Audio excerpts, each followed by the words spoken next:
Morning everybody, welcome to Solo ReacTalk. This morning I'm going to be reacting to Star Wars vs. Warhammer 40K, episode 39. Let me just check the title. Episode 39, The Death of Defiance, made on AFanWithTooMuchTime YouTube channel.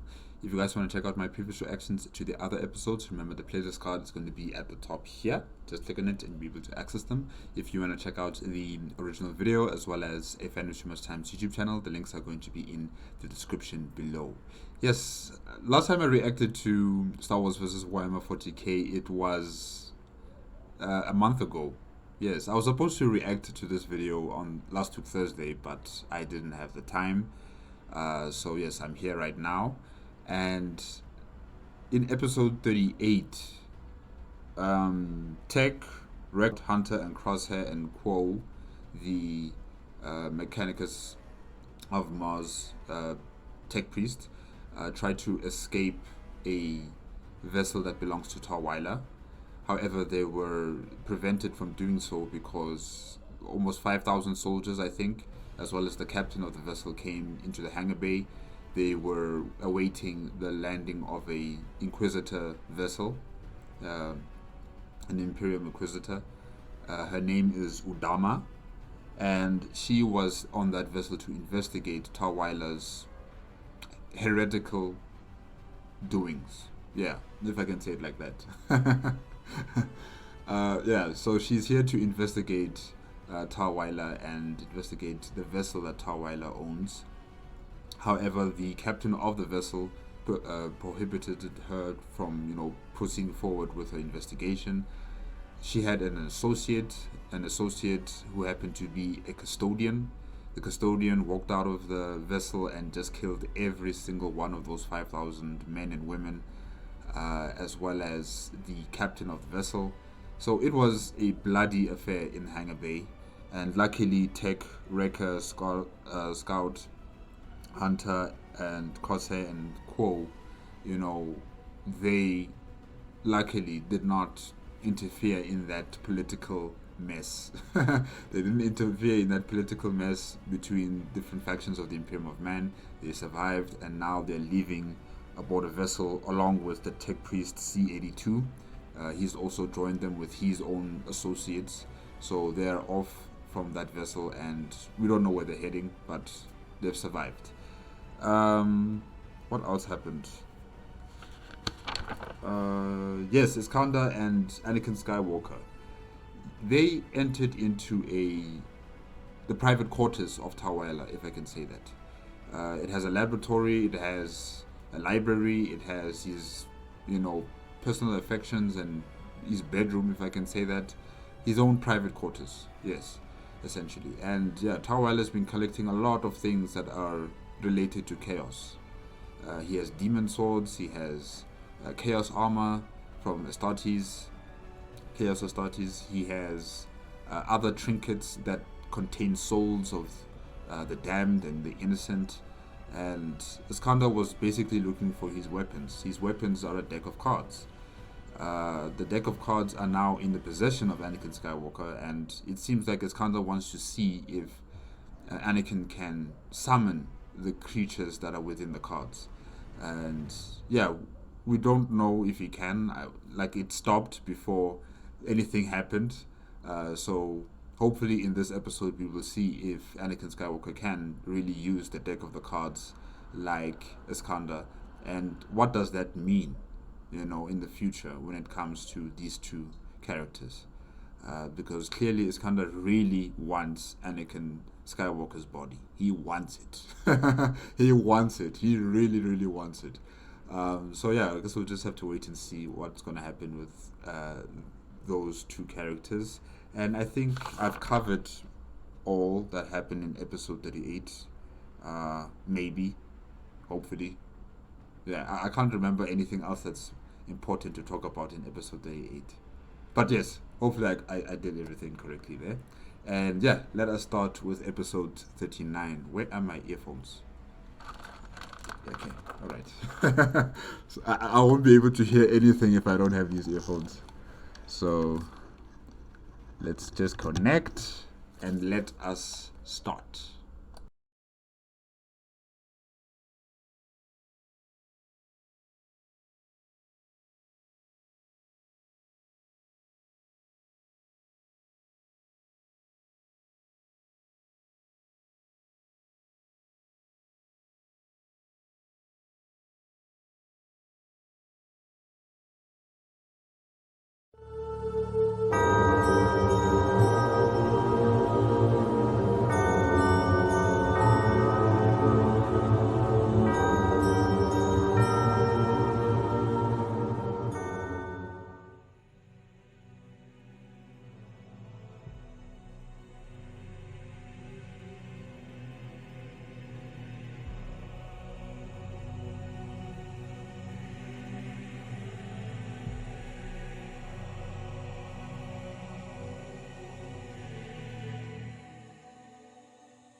AFanWithTooMuchTime, why the epic music so early? Ooh, this is going to be an interesting episode.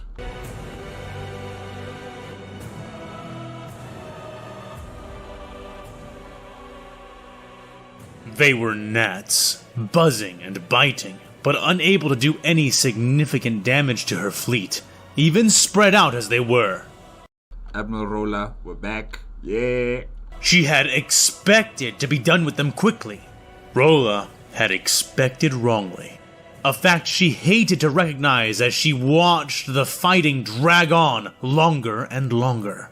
The enemy battle groups were badly mauled, most of their ships burning in space, but not all, and no one group had been completely vanquished.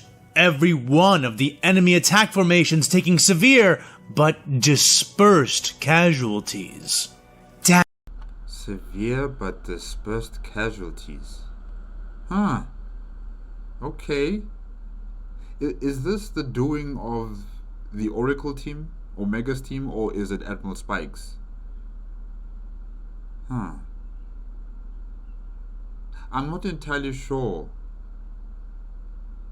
But I still have confidence in Admiral Rolla. I still have confidence in her fleet. But the casualties that they're giving to the enemy is dispersed? Huh.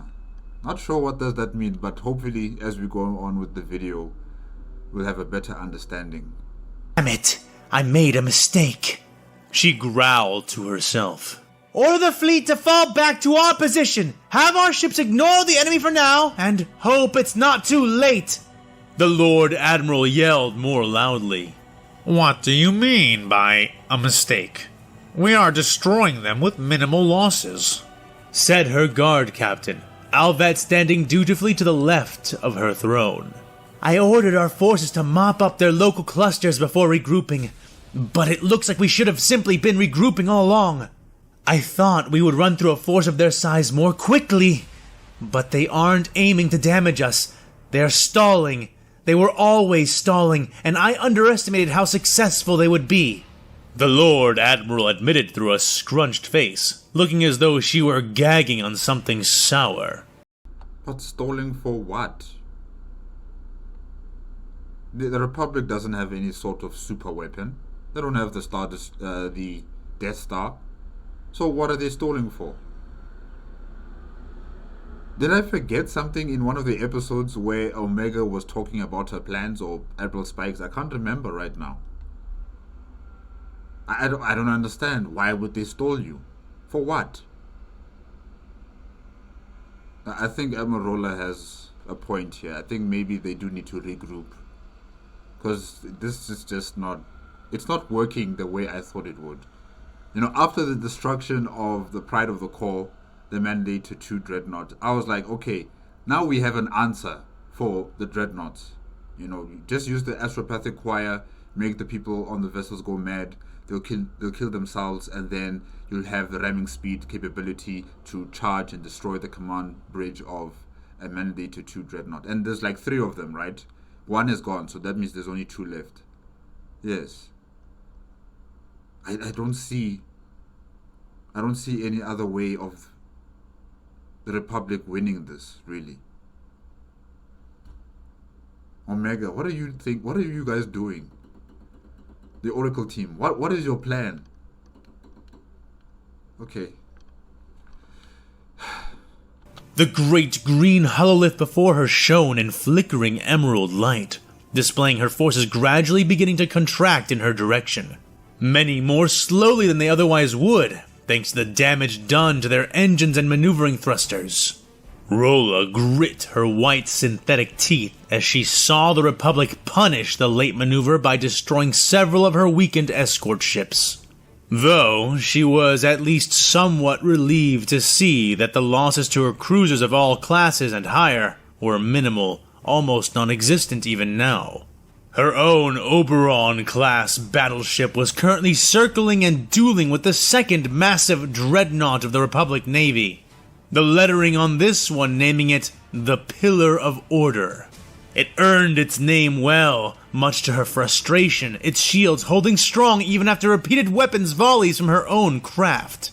The captain of this ship had learned well the lessons of its broken contemporary, and had sliced in close with his cumbersome vessel, and thus begun to orbit Rolla's ship, carefully dancing with her to keep himself and his crew out of any angle which could involve a direct ramming maneuver. That must be so interesting to see in space, these two vessels just dancing around each other, firing their weapons, just seeing a lot of lights, shows and colors and everything. Yeah, it must be beautiful. And of course, impacts on the shields. Yeah. They spun around each other like two massive beasts, chasing the tail of their opponent as their applicable weapons turrets lobbed smoking death and luminous fire into each other's shields. Neither was having any immediate luck penetrating the defense of the enemy ship, the massively powerful shields of the Mandator repelling the Oberon's varied weapons fire. Use the choir, Admiral Rolla. You're going to have to use the choir. You just have to use it against the Mandator 2 Dreadnought here, the Pillar of Order. You have to use them. Showing that their own issue was nearly the same, yet perfectly inverted. The Mandator's own particle energy weapons were having great difficulty of their own as they attempted to penetrate the void-based shields which had enveloped the price of dignity. Shields which one of their own vessels had witlessly empowered. Rolla grit her teeth even more tightly. She did not have time for a protracted duel against such a thickly shielded foe. And though she was loath to deploy her astropaths again, she found she had little choice. Her choir of telepathic psychers had been specially trained and conditioned to extend their minds offensively towards the foe. A tactic which worked wonderfully against orcs, common pirates, and greatly splintered or isolated fragments of the Tyranid hive fleets. Even so, the act was one she did not employ lightly, as not only was it severely taxing on those vital minds, but by exposing her choir in the form of an attack, she risked exposing her vessel to dangers generally far more vast than those posed by enemy ships. If she's thinking about the warp, she doesn't have to worry about that, because the warp in the Star Wars galaxy is quite calm, so you won't be having any demon incursions aboard your vessel, like possessing your astropaths, so you'll be fine. Maybe just exhaustion will be a problem. Just give them some time to rest, give them energy drinks or energy food, and yeah. You can still use them. They are your most powerful weapon currently on the field. Especially against the Mandator 2 Dreadnoughts. I just don't see any other way or any other alternative. Maybe shipboarding action with Astartes, maybe that can help. But I don't know if you have any Astartes in your fleet. But otherwise, this is the only way you can defeat these vessels. So use them. It salved her nerves somewhat that this new galaxy's Sea of Souls seemed to have an almost disturbingly calm demeanor about its wake and currents, and that the Republic vessels appeared to have next to no psychic defenses as she made her next orders heard. Instruct the choir to cease their singing and begin their screaming once more. We must bring their shields down before the rest of the Republic Armada arrives, she ordered, staring hatefully into the glowing, flickering sphere of power which surrounded the large, vaguely arrowhead-shaped vessel they were contending with. When she says the rest of the fleet arrives, isn't the entire fleet here? Orbiting Axum? Lord Admiral Rolla's eyes then flicked over to the larger hololith which was depicting her forces, slowly closing in. She bit her lip, an unconscious gesture the Admiral barely felt. Lord Admiral, calm yourself, Alvet said from her side. We are winning. These Republic ships won't last another 10 minutes at this rate, he added. She shook her head. If only we had 10 minutes left. I should have been using all this time to withdraw our fleet. Regroup, Rolla said, the lines across her face deepening as her scowl intensified. They spoiled me with their last engagement. The only vessels on the Republic's side that have ever shown this kind of ingenuity was that cluster of 6 or 7 ships we novaed at the end of our first battle. Maybe we She's talking about Admiral Spikes, yeah. were not as thorough as I had imagined. The venerable admiral grumbled, factoring in everything the enemy was now revealing to her. Still, I don't think things are as dire as you seem to think. If the Republic Armada does return quickly, they will arrive near where they left. They won't be able to come to the aid of these ambush vessels quickly enough to save them. The guard captain contested. That would be true if they were going to come back at us from the same direction and angle, but I strongly suspect that is not the case. The Armada is repositioning itself to come in at the Lagrange points we are virtually on top of. Captain, you may be unaware, but the Republic's FTL drives move far faster than our warp drives. It will not take them hours to return to this system. I remember Admiral Roller talking about this. About the Lagrange points. Oh no. Oh, okay, alright. Yeah, no, I agree with it, definitely. We need to regroup. Where is that fleet? The Victory Fleet. If this is not the majority of the Victory Fleet, where's the rest of the fleet? I wonder. Top of these very jump points. It will only take them minutes. Rolla revealed. They are that much faster? Alvet almost sputtered, Rolla nodding grimly.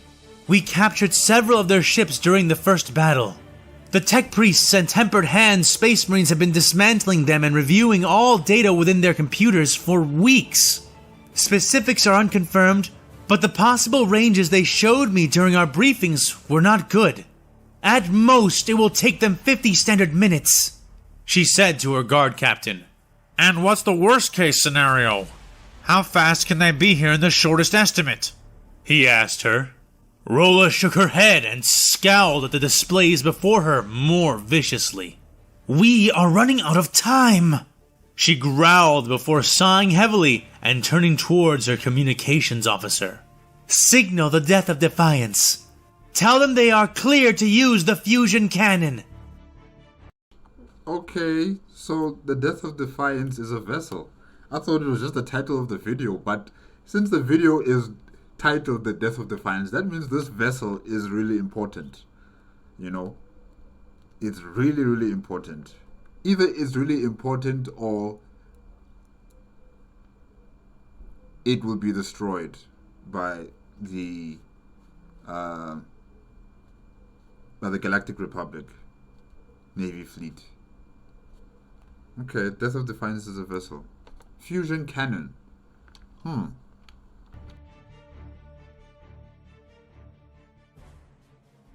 Hold on. Captain Gilad. Pellaeon. I don't know you, Captain. I'm sorry.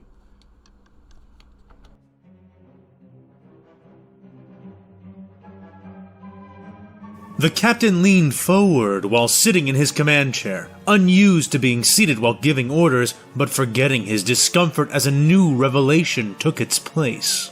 The hologram before his eyes played out, revealing what had occurred on the very sister ship of his own vessel, the Pillar of Order. His eyes reflected the images of figures of the bridge crew of the Pride of the Corps, going mad and killing each other, killing themselves. And then it was gone, crushed. Gilad swallowed hard and looked up as the hologram reformed into the shape of Admiral Spikes, the helmed clone standing, his hands behind his back.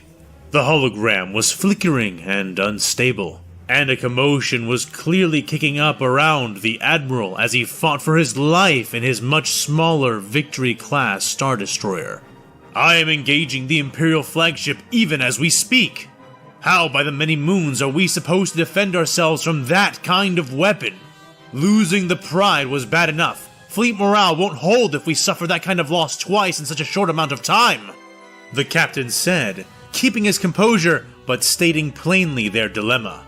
I agree. Listen very carefully, Captain, and do exactly as I order. First, have your bridge and security crews move between all personnel present and confiscate any and all weapons or tools which could be used as weapons. Have them deposit these things outside the bridge, and make sure they all leave their own weapons behind as well. If they need to subdue someone, they will have to make do with their hands and binder cuffs. Second, have medical crews prepped and ready to enter the bridge to retrieve the wounded. Have them all leave their medical supplies outside the bridge. They can bring nothing that they can then use as weapons themselves. Their primary objective will be to remove the wounded and those who are possessed but pacified. Admiral Spikes, ladies and gentlemen. Admiral Spikes, that's good. I like that. I like that so much. Yes, you found an answer. However, yes, removing the bridge crew of their weapons is a good thing, and also the security guards removing their weapons is a good thing, and making sure the security guards can take away anyone who's going insane because of the choir. All right. But then how long can you keep this up? It also depends on the choir, the astropath choir themselves. Like, how long can they maintain screaming and, causing havoc aboard the Pillar of Order? How many bridge crews can you replace whilst they're doing that? That's also an important question to ask, because, yes, I'm sure they have deputies for the officers aboard the vessel, like deputies for the bridge crew, right? They do have second in commands.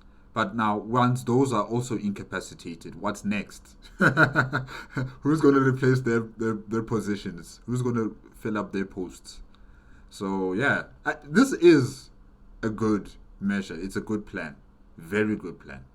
I'm just wondering how long can it be maintained until there's no one left who can take over the bridge. And then, administer care and sedatives once their patient is outside of the command area, and not before. And thirdly, call up the secondary and tertiary bridge crews, and have them wait nearby at the ready. You will... Secondary and tertiary, okay, alright, three times, alright. No, I think you'll have more than enough. It also depends on how fast will they be affected by the scream. How fast will it, go through the bridge? How many people will be affected? Because it can be one person, it can be 5 people, it can be all of them, all at the same time. And then you have to replace with the next bridge crew. It can be another one person, or it can be all of them all at the same time. And then the tertiary group comes in. This is going to be madness. This is going to be crazy. How are you going to be fighting in this type of situation where half of your crew is going mad, your vessel is still fighting against the flag vessel of the Imperium of Man, and you still have to figure out what's going on? Because even the captain can be affected. You are not immune to this type of attack. So you might die, someone else will come in, they might die as well, then someone else has to come in. The third guy is going to be like, what's going on here? What am I supposed to be doing? Who is where? Where is the helms, helms officer? Where is he? Where is she in all of this? Because everyone's trying to replace everybody else's positions. So it's going to be crazy. It's going to be insane in this place. But I love it. Oh, this is good. You will lose men if they attack you this way, and you will need people to replace them as soon as possible. If your shields fail, if your trajectory veers, it could be the end of the pillar. Do whatever else you think you need to in order to ensure your ship's security. But you must enact the protocols I've just described. Is that understood, Captain? Admiral Spikes concluded. Gilad nodded his head rapidly, already instructing his men to carry out the first step as his fingers tapped away at the keyboard built into his chair, sending notifications and orders to the medical crews and the other bridge officers. Understood, Admiral. We'll hold out here for as long as we can, he said in response, saluting stiffly. Good. Fight well, Captain Pellaeon, answered Spikes. The clone Admiral saluted back to the young captain, and the image winked out. Gilad broke his rigid posture and turned his attention back to the battle. He had seen what had occurred with the Pride, and had moved immediately to take its place engaging the Imperial flagship. knowing that this would serve several functions, not the least of which was salvaging what momentum they could from their own ambush. Before we continue, when clones salute, do they salute like this? Or like this? Or like this? Yeah, sorry guys, I just thought about that right now, because I might be doing it wrong. But anyways. Directing the ship with a forward tact, Captain Gilad Pellaeon guided the pillar in with a careful eye for ramming trajectories, falling into a stable orbit with the flagship. It gave chase, but despite its own massive engines, could not outpace the Mandator II, or at least not by enough to make a large enough difference in their continuing contest. Despite that, however, Pellaeon saw that it was a contest the Imps would eventually win.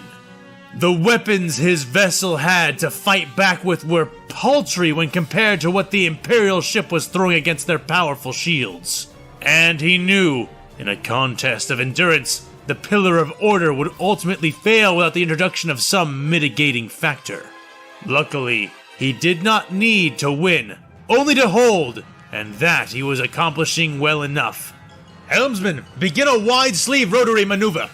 Weapons, charge aft batteries for immediate volleys on my mark. Prep the engineering and medical teams. As soon as we turn about, I want them addressing the damage and the wounded on and near our struck turbo laser batteries. When it comes time to come about once more, I want those weapons and crews ready to resume focused fire. Captain Pellaeon ordered from his command chair. Aye, sir! Called back the mixture of clone and corporate bridge officers which attended to the ship's systems. Angle the shields as we turn. Keep the Imperials behind the thickest segments. Missile batteries, you may fire when ready. He added, watching the men and women under his command act fluidly to enact his will, all but the officer manning the missile guidance system, who did not react at all to the orders. Captain Pellaeon noticed him immediately and eyed him cautiously. The clone's hands twitching and flexing without lowering over the controls. His eyes bulging wide as bloodshot veins began to streak across them. Gilad reached down slowly and compressed the comms button on his command chair, selecting the first of the readied medical teams from the quick list of contacts. Medical extraction team, be prepared to... He began to say, still watching the twitching clone, when suddenly someone else released an ear-piercing shriek. His head spun around towards the shield operator, a human corporate officer named Pencillus, who was reaching up even then, taking great fistfuls of his own blonde hair and tearing patches of it out. His brown, bloodshot eyes rolling, his mouth foaming as he screamed. The corporate officer reached for the controls. This is insane. And I did say it could be one person or it could be all of you at the same time. But the captain seems to be fine, so maybe it won't affect him, like all the other bridge crew members. But hey, it's happening. Grabbing as many knobs and levers as he could close his two hands around, before being tackled out of his chair by a pair of security officers. They bore the scrambling, howling human to the ground, wrestling him into a pair of binder cuffs, even as he tried to force-feed them the portions of his control console he had managed to rip out. Gilad felt a pale chill spike through him as he saw the screen on the shield console flicker, its controls broken and sparking. He jammed his finger against another of his quick contacts and began to speak. Get the secondary shield operator in here now! Medical crew, one for sedation! He barked, watching as, shortly thereafter, the requested personnel stormed onto the bridge, wasting no time in dragging the maddened man away. I'm just wondering about the choir. Once they've turned to screaming instead of singing, the effect, can they narrow it down to the command bridge of a vessel, or is it like an area of effect? So anyone within that area of effect, well, for instance, aboard the Pillar of Order, they will be affected. I'm just wondering about that, whether they can narrow it down and concentrate it only for the bridge section of the vessel. Because if that's possible, that will be extremely effective. But if it is like an area of effect that spreads across a large region of space around, Admiral Roller's vessel, then yes, maybe some parts of the mandated to vessel, the Pillar of Order, won't be affected. Like maybe half of it will be affected while the rest are still okay. Yeah, I'm just wondering about that. The newest shield operator arrived to replace Pencillus only a moment later, the young Bothan officer going to work right away. Suddenly, Pellaeon remembered the clone from before and looked back, only to see two security officers approaching his now still and slumped form. His eyes open and colored red and white, blood running from his nose and onto his controls. The captain sighed heavily. "Get the missile navigations officer in here as well, along with another medical crew," he said before turning back to the short, alien officer who now manned the shield console. Ooh. Can the choir's screaming also affect xeno races? Yes, it can affect humans, but can it affect the aliens aboard the vessel? Well, yes, because we've heard about how they use such a tactic against the Terranids and the Orcs. Okay, yeah, no, it could work. "Well, what is the status of the shields?" he asked. The Bothan shook his head in obvious dismay, turning to face Pellaeon with wide, watery eyes. "The controls are damaged, sir. I cannot affect anything. Screens show the shields are up, but angled. I cannot continue to tilt them without turn if I cannot access the controls." The third alien yelled. Pellaeon felt his skin chill all across his body, but did not wait for the feeling to subside before taking action. "Damn it! Cease all previous orders! Keep us on our current tilt! Do not let our angle shift out of our current shield facing!" The captain ordered, the crew panicking to keep up with his sudden shifting commands. All the while, more of them fell. The primary weapons officer suddenly went rigid before leaping onto the ensign beside him, beginning to beat him with his fists until security personnel arrived to pull him off. One of the guards who was not engaged suddenly gave a demented shout, speaking in the Imperial language, his face contorting into a hideous grin under his helmet before he took off at a full sprint and ran face first into one of the nearby walls, clawing and scratching at it as though he could dig a tunnel through the durasteel. "Captain, we can't maintain this tilt and avoid a potential ramming action. We have to choose," one of the helmsmen called. Pellaeon's brain frenzied behind his eyes, neurons cracking and snapping as he tried to see a way through. He would be damned if he allowed these Imperial savages to force him into another ultimatum. "Like hell we do. We can buy ourselves some time with a corkscrew maneuver," he declared. "Corkscrew? It is..." So you're going to spin the vessel? Like, okay. "Ship this wide," the helmsman said in disbelief. "You heard me right. A wide corkscrew. It will tax the engines and thrusters to their limits, but we have no choice but to try. Helm, prepare to take the following degree changes," the captain shouted, relaying his instructions in staggered fashion as he studied their current trajectory. "Brace!" he yelled as the crew did as he instructed, the ship suddenly jerking, G-forces increasing rapidly as they executed the difficult maneuver. The engines and thrusters all across the monolithic, triangular slab of steel burned bright hot, their counterparts on the Imperial vessel heating up to match them as the two enormous ships began to spiral through space, each trying to outmaneuver the other in a chaotic, dance-like duel of bright blaster flashes and burning lance and macro cannon volleys. It bought them time, but nothing else. "Sir, we need to repair this console," the Bothan insisted, and Captain Pellaeon's young face grew stretched and furrowed as he considered what he might do.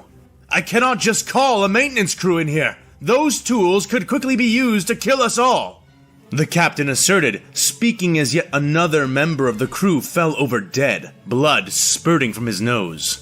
By the fragging moons of Iego, it's like trying to command a battleship while under artillery fire! Pellaeon yelled, tossing his hands up in frustration. The Bothan nodded nervously, eyes darting as though he might spot the next incoming salvo. Yeah, except that they're aiming for our minds and not our bodies. How do you armor a mind against this? The officer said, You'd have to be a Jedi, or have no mind at all. Wait, no mind at all. That's it! Gilad exclaimed. That's what, sir? Asked the Bothan officer. Pellaeon was already typing his command into the console in his armrest, even... No mind at all? Droids? Oh, okay. Yeah, like R2-D2 type of astro droids. Yeah, you know, they don't have minds. C-3PO doesn't have a mind. It's just machine. So yeah. Oh. Okay, but then are you going to allow them to take command of the vessel? Will it come to that point? Will it come to the point where a C-3PO becomes the captain? Or an R2-D2 astromech droid kind of comes in here and becomes the captain? It's going to be funny. But yes, this is clever. This is really good. Captain Pellaeon, Gilad Pellaeon. Yes, well done. And as the man asked, The gamble I'm willing to take to get this console fixed. Stand by, Officer... Pellaeon began to say. Officer Towens, sir. He responded with a salute. Stand by, Officer Towens. I'm hoping to have your console operational shortly, said the captain, and right on cue, a group of 4 astromech droids rolled onto the bridge. They drove up to the console without delay and unfurled their many tools and implements, beginning to work and watched closely by both Pellaeon and several security officers as they did. But, to Pellaeon's relief, none of them seemed susceptible to the psychic attacks. Unlike the 3 final casualties Pellaeon was forced to report in for extraction and replacement. But it seems that the choir screams are not as effective as I thought they would be. I mean, yes, people are dying and people are going mad aboard this vessel, but it's not as effective, it's not as fast as I thought it would be. It is taking its time to infiltrate people's minds and then make them go crazy or just collapse on the floor and die. And also, you know, the number of people who are going through this type of situation is not that many. They can be replaced one by one. It's not everybody collapsing all at the same time or going crazy all at the same time. It's not like that. It's just a few people here and there. But it's still the most effective way to bring down these mandated 2 vessels. Yeah, until there's another option, this is what we've got for the Imperium of Man. And well done to Admiral Spikes, well done to Captain Pellaeon for, you know, finding solutions to this problem, really. The astromech droid idea is beautiful. It's perfect. Now I'm just imagining an astromech droid becoming the captain of the vessel. It's going to be crazy. None more so than the final one. The other 2 he had reported after they were spotted by his security teams, one dying at his controls, the other going mad, his hands scrambling over his belt, tearing at his empty weapons holster before being wrestled down. The final one, however, Pellaeon noticed before anyone else did. He felt a pressure, almost like the one which came with a drug-induced high, building behind his eyes. At first he barely noticed it, but it swiftly grew more pronounced. He felt the muscles in his neck beginning to stiffen, and looked down at his right hand, and saw a subtle twitching beginning to tremble the ends of his fingers. He grit his teeth and looked up. Just as the astromech droids finished installing the new console inputs, Officer Towens quickly manning his station. Shield controls re-established. I can now continue to angle the shields with our movement, he declared triumphantly. Good. You are all doing very well. Hold the line until the rest of the Navy arrives. Victory is almost ours. And they say you are all doing very well. Just know. Just know. This guy's dead or he's going to go crazy right now. I believe in you all, said the captain, feeling a sudden vertigo taking him as he spoke. Sir? Asked one of his security officers. In response, Pellaeon pressed the comms key again and spoke. Medical crew, 1 for extraction. Secondary captain to the bridge. He breathed out tremulously before. Wait, will the secondary captain know what to do when he's up here? I mean, that astromech droid idea is a good one. Hopefully, the second in command knows, or he overheard through an intercom or something, that's what he's got to do. If the controls are not being manned by anyone, or if they've been destroyed, instead of bringing the engineering people to come and fix up the controls, you can just send astromech droids to do it, for him in the command structure. Hopefully the second in command knows this. For standing and saluting, his whole arm quaking and jerking, his security officer slowly beginning to understand. He turned and began to walk on legs which trembled more and more, moving unsteadily but determinedly toward the back of the bridge. Yet, in spite of his grit, Captain Gilad Pellaeon only made it halfway to the exit before the doors opened and the requested crew rushed in. They arrived just in time to see their captain fall and begin to convulse upon the ground. Blood spurting from his nose and mouth as a horrific, rending seizure took hold of him. Guys, which is better, to die fast? Okay, it's not even fast, it's like a slow, painful death. To die like that or to die going mad. I'm just wondering which one is better. Hey. Okay. Capitan Terrinald. Screed. Okay.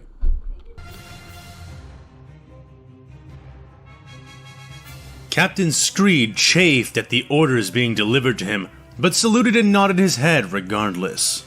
How on earth had they allowed a clone, any clone, to achieve the rank of Admiral? You know what? I'm taking back my salute. I'm taking it back. I can already see we're going to have problems, me and you, Screed. I can already see it. Just keep quiet and just do what you're supposed to be doing. Stop thinking about other people. He quickly did as he was instructed to, ordering the proper teams into place, and only reluctantly releasing his own sidearm to the guard who was collecting them. His combat group, headed by his own massive Mandator 2, the Bulwark of Duro, had taken the most losses so far, but had also dealt the most damage in return. The Bulwark of Duro. Okay, so this is the third Mandator. Bulwark of Duro. Okay. Screed did not waste himself drawing the attention of the larger enemy ships, at least not through direct engagement. The Mandators were glorious, but they were only a shell of what they could truly be once entirely released from the hideous constraints of the Ruusan reformations.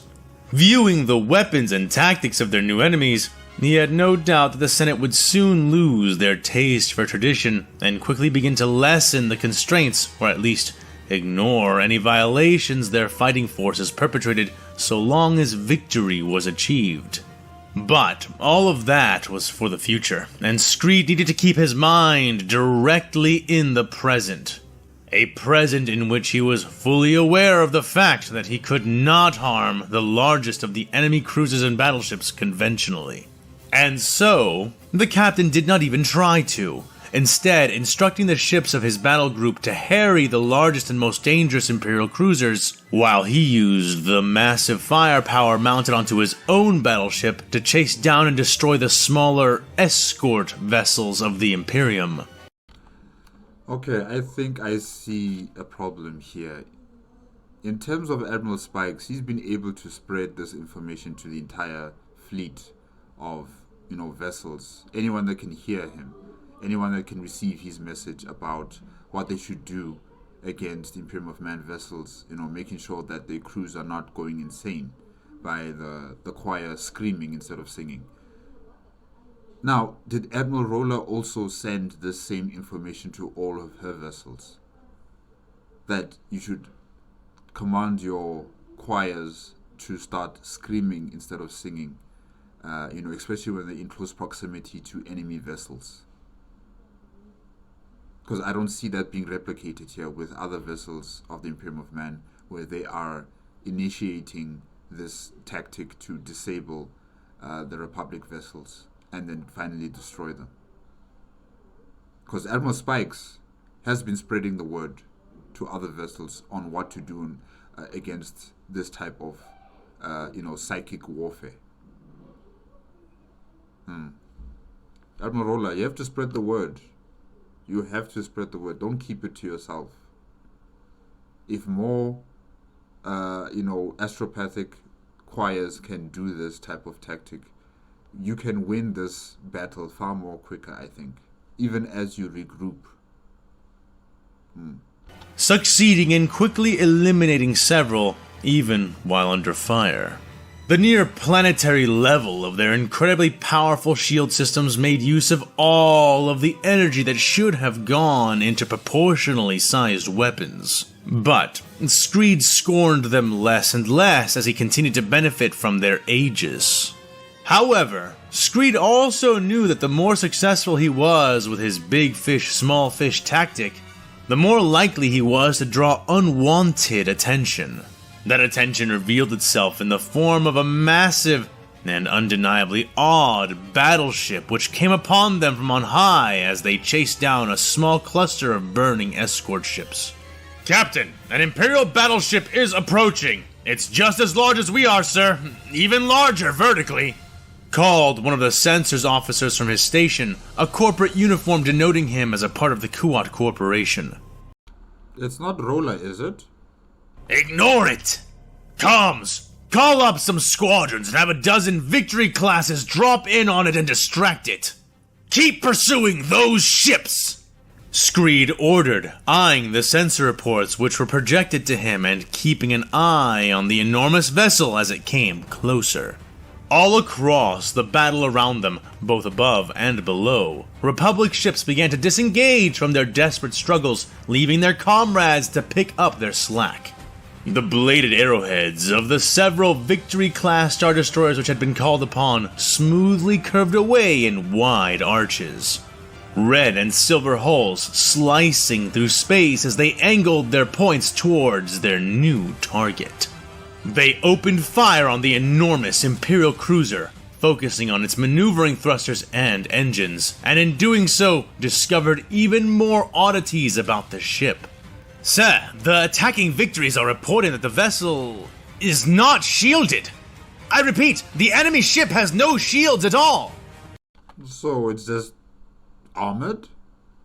Okay. Or maybe they're diverting energy from the shields to their weapon systems. "Every shot is impacting upon the hull," reported the comms operator. Or the shields are not operational because of some reason. Yeah, I mean, things might be broken.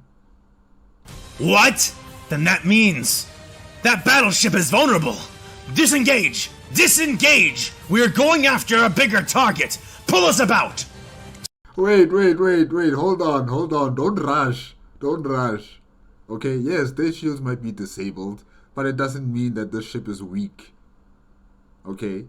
This ship is of the Imperium of Man. They're heavily armored. They're heavily, weaponized with different variations of weaponry systems. You can't just come up close to this type of vessel and think you can take it down. Hold on. Hold on. Screed ordered, unable to help but stand as a fire lit itself in his gut, his artificial eye adjusting its lens as he moved so suddenly. The vast, humpbacked vessel began its own turn, sweeping wide to face the oncoming foe, who approached steadily, itself ignoring the other ships which surrounded and fired upon it. Watch them reactivate their shields. This is some sort of trap. Watch them reactivate their shields. They are enticing you to come close to them, probably. And then once you're close enough for their weaponry systems, especially like the very powerful lance, laser, beam kind of weapons, it's over for you guys, I think. I think that's what this is. It's a trap. They're making sure that you guys are close enough to them, and then they'll reactivate their shields and then fire their main weapons on you. But hey, you go ahead, Captain Screed. It did not slow, veer, or even seem to bleed as it returned fire at the vessels, pestering it with its own broadside guns. Hurry! Full engine thrust towards the battleship! I want to get into effective weapons range before those victory classes tear it up too much! Screed ordered as the distant burning shape of the approaching battleship swung into distant view of his thick forward port windows. Your pride will lead to your destruction, Captain. At its fore was an absolutely massive weapon of some kind. A cannon which seemed to stretch across the length of the entire keel of the 8-kilometer-long vessel. The armament was so large that Screed did not immediately recognize it for what it was. Yeah, me neither. Wait a minute, so this image that we're seeing here, this is the ship. That's the weapon under? I thought that was just a part of the ship in some sort of way, like a radio transmitter wave or something. That's a weapon? Okay. Wait, is this the Death of Defiance?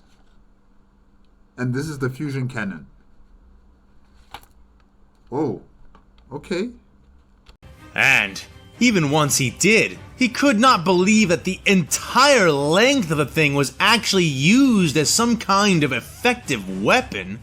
Oh, I can see that happening. I mean, like we've seen such examples of an entire ship being a weapon from Halo with their mass accelerator cannons. How the mass accelerator cannon is just one huge gun with engines and crew decks and crew quarters around the gun, essentially built around the gun. So this could be something similar. Huh. I wonder how powerful this thing is. Even more noticeably, at least to Screed, was the utter lack of damage it was suffering, despite the now prolonged exposure to the assault which surrounded it. The vessel was passively defending itself by firing at whatever ship came into sight of their guns as they flew, but it otherwise made no attempt to address the attackers. And why should it? Despite evidently lacking shields, the ship was taking the rain of fire which surrounded it without any noticeable hindrance. The armor on this vessel must be extremely thick. Yeah, that it doesn't even need shields then. No, but they do need shields. I mean, isn't the Gala field a form of shielding when they enter into the warp? So yeah, I'm sure they do have shields. Maybe they are diverting power from the shields and probably also the main guns to this underslung weapon that they have, the fusion cannon. Yeah. Oh, this is going to be big. Whereas before, Screed had been worried that they would be unable to reach the Imperial vessel in time to claim the kill, now he was starting to worry whether or not he even had the firepower to take it on alone. Sensors operator, get me a deep scan of that approaching enemy vessel. Coordinate your efforts with the Victory-class Star Destroyers which are surrounding it. I want deep scans, both energetic and material. I want to know whether they actually have no shields, or if they simply have no shields we can easily detect. The captain ordered as he sat back into his command chair and also ask them to see where, like if it's possible, where the power flow is going. Because I'm suspecting that they do have shields. However, they've dropped them down to divert that energy to something else. And that something else is the fusion cannon. So ask the sensor array people to also scan where the energy is flowing. Where is it going? It has to go somewhere.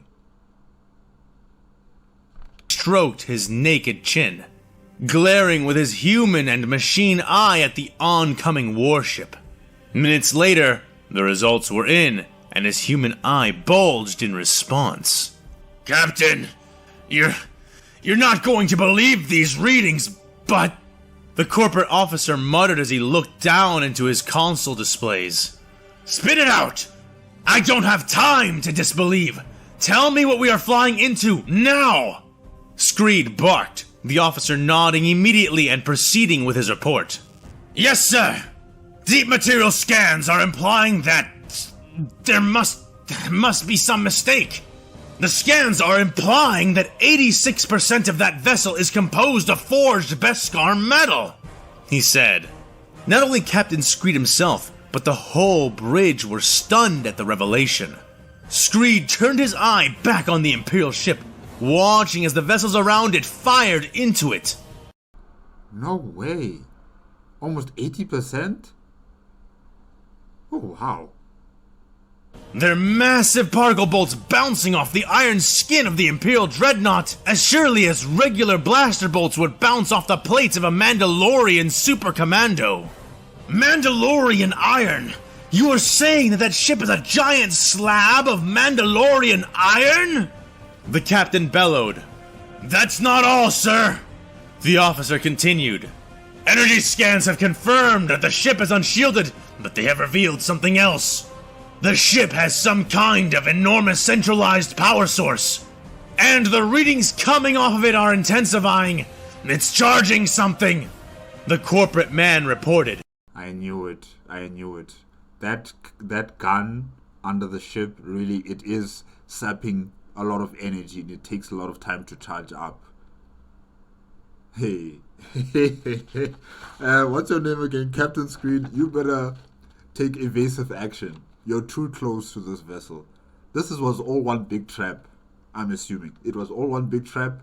They tried to get your attention. They got your attention. Now you're close enough to that vessel. They're going to use their main gun on you. And you're going to die. You wanted that big fish, huh? Eat that big fish. Let's see you eat it. Show me! Ordered Captain Screed, and shortly after he spoke, a corresponding hologram was projected before his chair. There he could see the length of the ship cast in blue light, its internals lit up with greens, oranges, and reds. The colors denoting the locations where the power was gathering, and by how much. Most of the ship's power was gathering at the back end of its form, near the engines. Or at least, so it seemed, if one ignored the massive underslung weapon it bore. Screed felt his teeth beginning to gnash as he realized that the power was gathering at the base of the gargantuan cannon. It's a dark mirror, completely inverted, Screed muttered, face sour. Sir?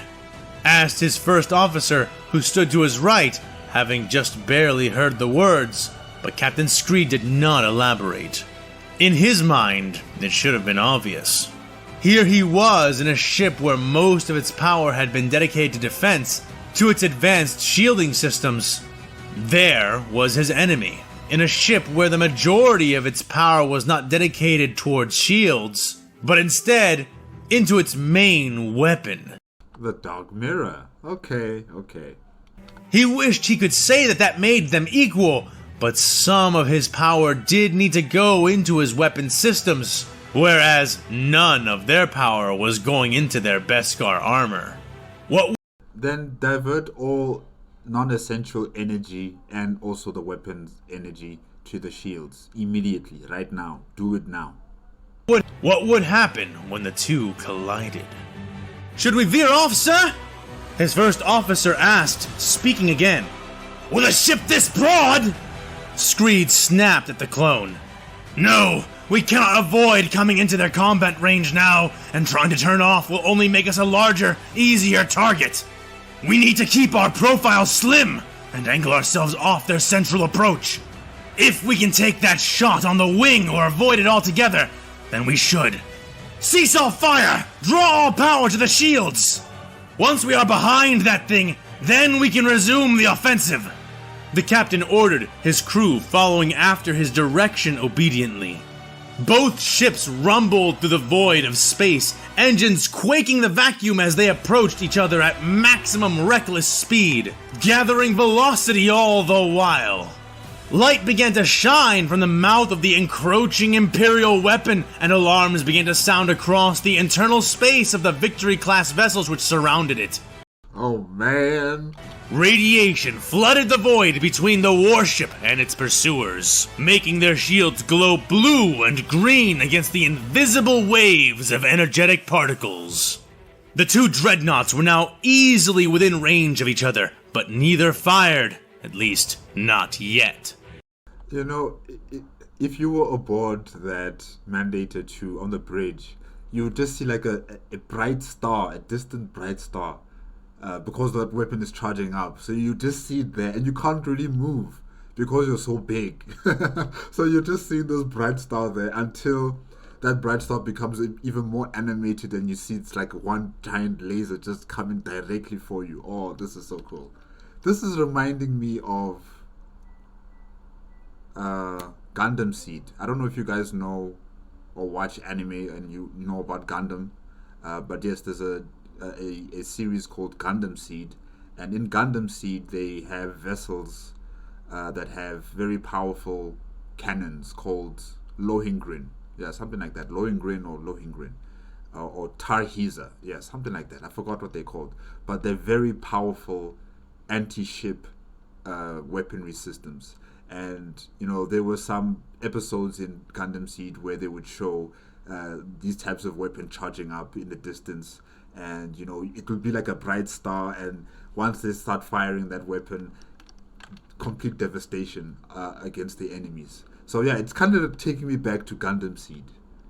Really, I'm enjoying what I'm listening to right here from AFanWithTooMuchTime. Oh, it's good. And the music, it just keeps building up.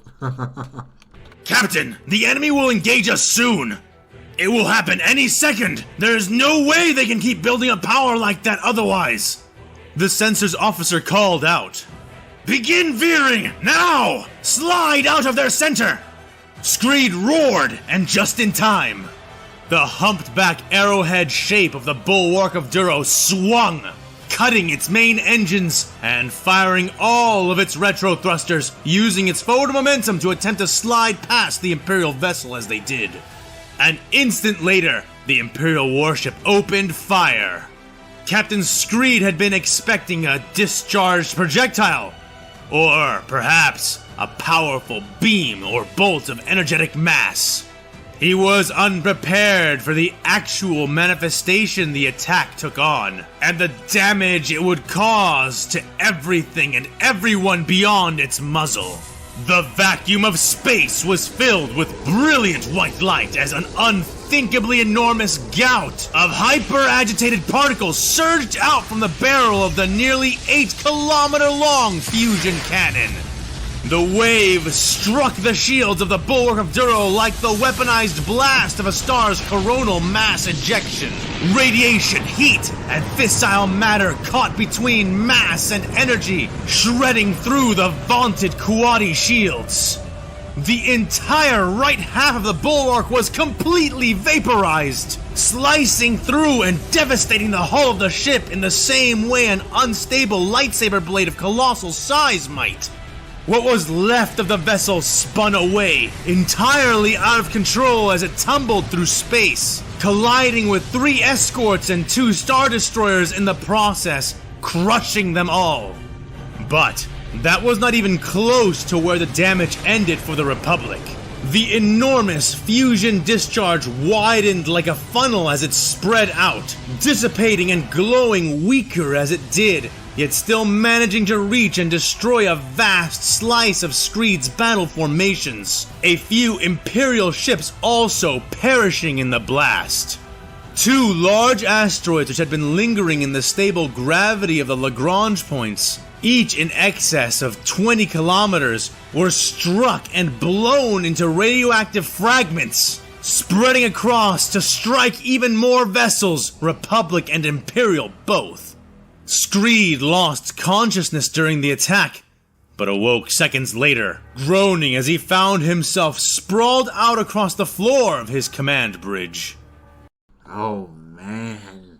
Oh, now I know why they call it the Death of Defiance. This vessel is... it truly is an anti-ship vessel. Truly. Anti-ship.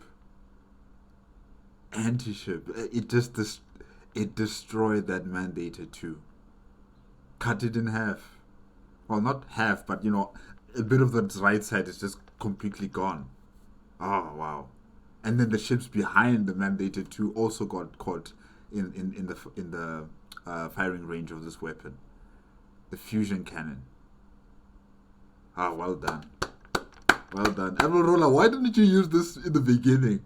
Why didn't you use this in the beginning? Oh my gosh. Oh wow, this was good. Vision blurry in both eyes, ears ringing, he gradually began to push himself up amidst the bleeding screams of multiple alarms. Sparks raining down and around him from broken lights and burst conduits and cables. He crawled back to his command chair, feeling his entire body aching and stinging as though he had woken with an intense sunburn coating the entirety of his skin. His mechanical eye, flickering and fuzzing with static, still managed to inform him of what was happening to his body, a warning blinking into his vision. Lethal radiation spike detected was what it read as, and Screed knew from the various sensations slowly assaulting him that it must be true. His muscles twitched, and the metal in his face ached horrifically, as though his implants were about to burn their way out of him. Man, I didn't know radiation could affect you like that so fast. But this was like a gamma ray burst from a star, definitely. So, yeah, I can understand. But he choked back the pain, pulling himself into the chair and opening a panel on its left side. Uncoordinated fingers fumbled and struggled briefly before succeeding in pulling out a cylindrical medical kit from the compartment. The captain opening it and searching through its contents until he located the anti-radiation pills. He tore the entire package open and spilled the pills into a heap on his wide, swollen palm before stuffing them all into his mouth. Panting, gagging on the medicine, he wiped his mouth with his sleeve, ignoring the blood smeared there and looking at the flickering, waving controls of his chair. He reached down and pressed upon the key which denoted the ship-wide comm. "This is Captain Terrinald's Screed. All hands, abandon ship." He gasped through his dry throat, slumping into his chair afterwards. The speakers mounted across the breadth of the enormous warship echoed his faltering words to the surviving crew, though the speakers notably delayed for a moment before repeating his words, allowing Screed to fully hear how terrible he sounded. Kumik, who is this? Is this Screed? Oh my god. I'm sorry. Oh gosh. Oh, Screed. Oh man, you really got affected terribly from this attack. Oh gosh. My god. The bridge crew around him were groaning, waking, many crawling pointlessly, dazed, confused, several vomiting shortly after regaining consciousness.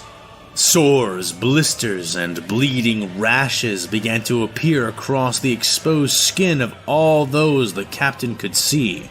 And, lifting his own calloused hands before his eyes, he saw that he, too, was suffering similarly. His vision in his robotic eye was returning to normal slowly, while the sight in his remaining organic eye only continued to blur, blood vessels within bleeding and filling the whites with red. He felt all his strength leaving him as a deep, alien ache began to settle into his bones, into the core of his body. Still, he did manage to see the medical crews that his clone admiral had made him prepare, their bodies and faces covered completely in white radiation suits as they stormed onto the bridge and began to pull the crew out and away, beginning with their captain.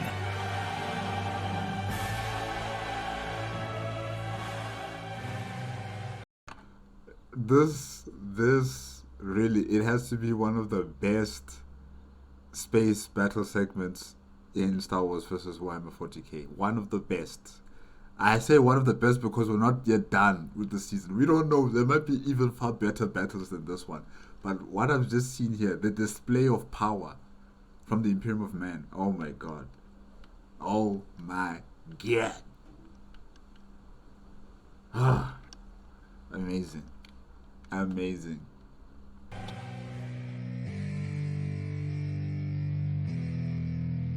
Hey there everybody, AFanWithTooMuchTime here, coming at you again with another in-between video with some Q&As. Hello. It's not much of a surprise for me because I've actually seen your face on your website, so I'm not really surprised about that, but I am happy to see you here, speaking at the same time. So yeah, hello. And updates. First things first, I have some special news for everyone who decided to support me over the last few weeks. The Kickstarter is fully funded!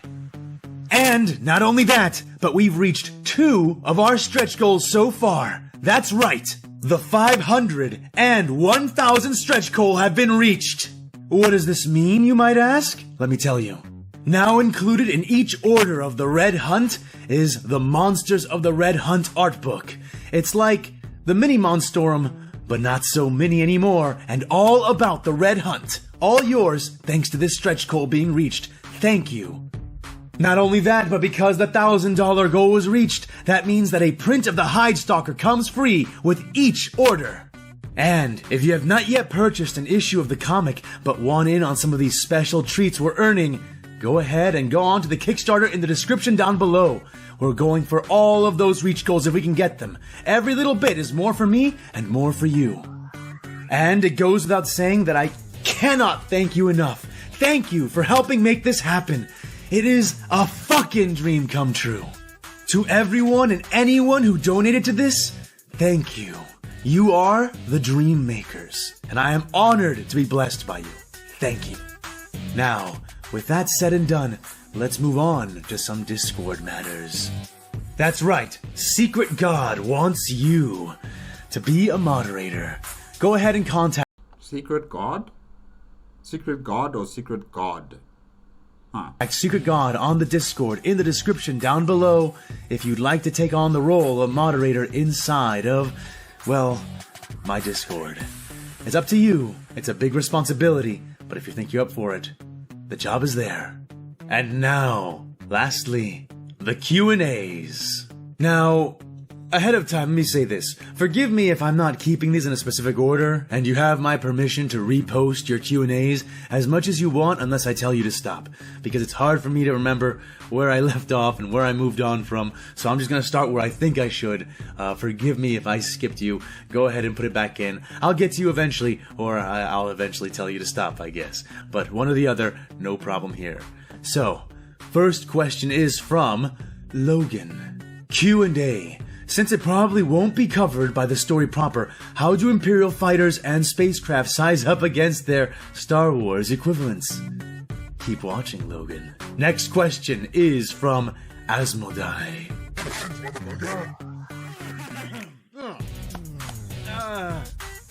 Q&A. How many systems and or worlds does the Imperium control since they arrived? Did they establish a solid foothold? And did the Forge world start building and preparing for future wars? Forge world?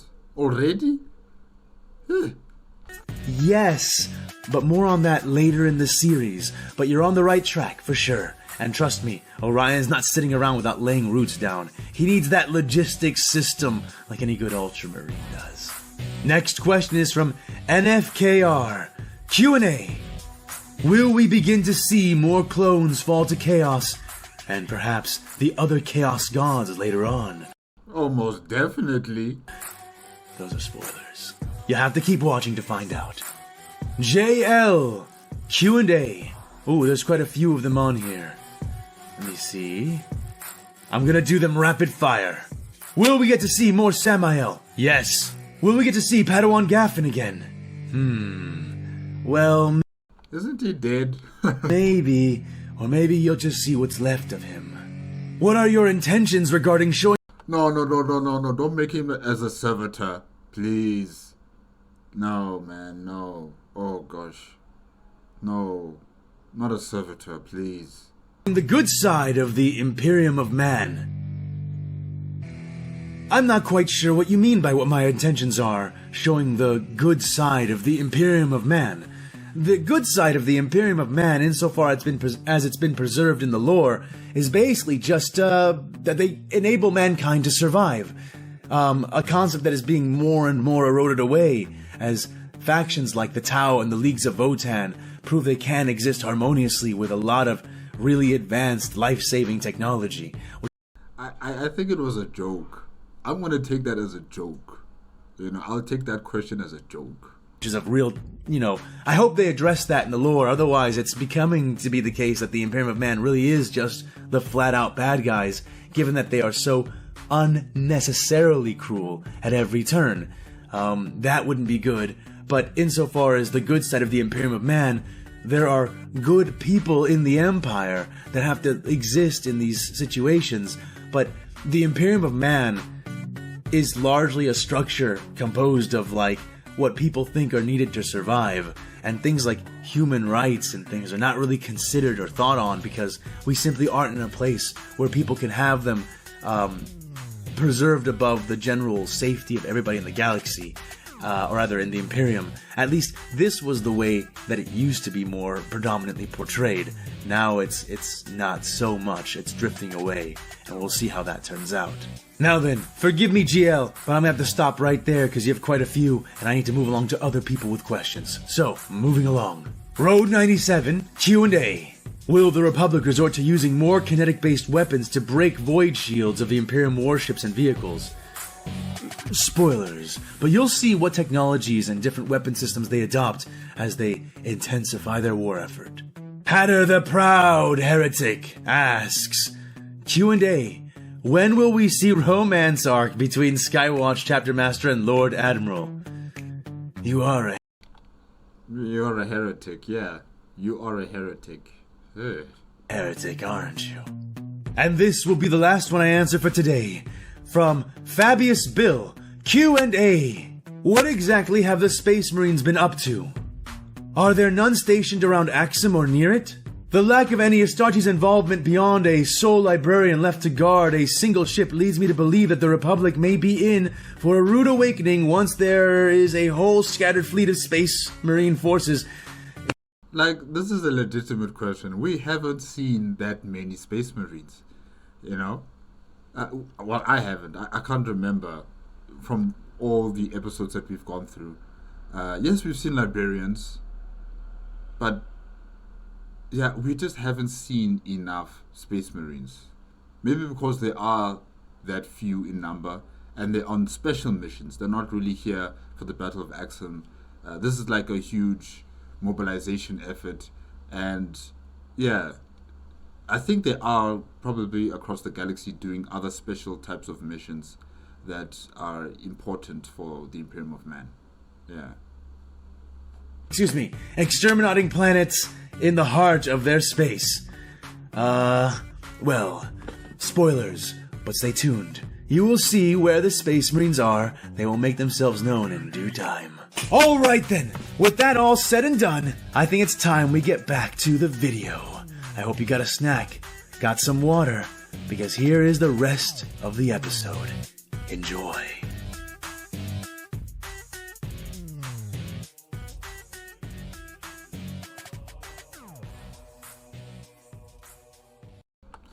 Jedi Master Paul Koon.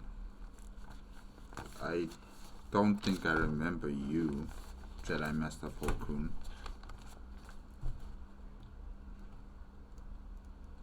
Paul Koon. Isn't he the guy with the mask? I think so.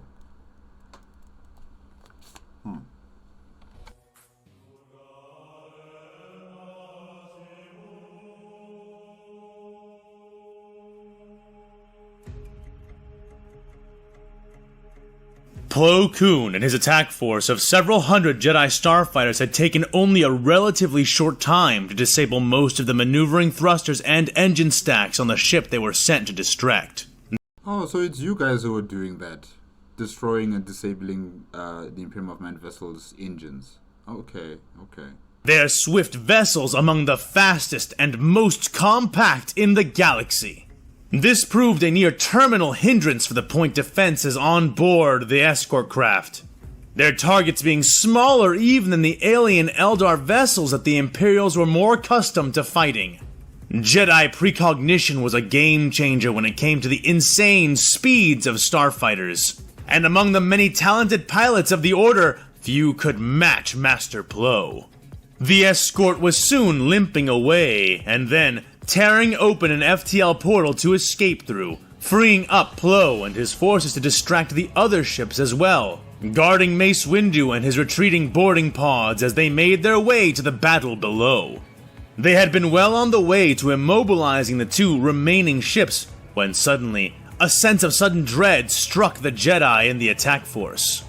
Moments later, the Imperial battle fleet emerged, bringing with it thousands upon thousands of wings of strike craft. Wisely, the Jedi had retreated before the ships had even arrived, hiding in the shadow of Axum's moons, engines idling and silent as they observed the newly arrived enemy.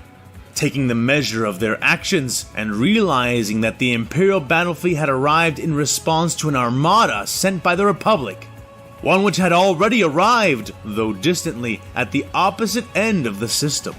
The Jedi sat in their dark, cooling ships, watching the fleets begin to approach one another, the Imperials separating and positioning themselves to inflict maximum range damage upon their encroaching Republic counterparts.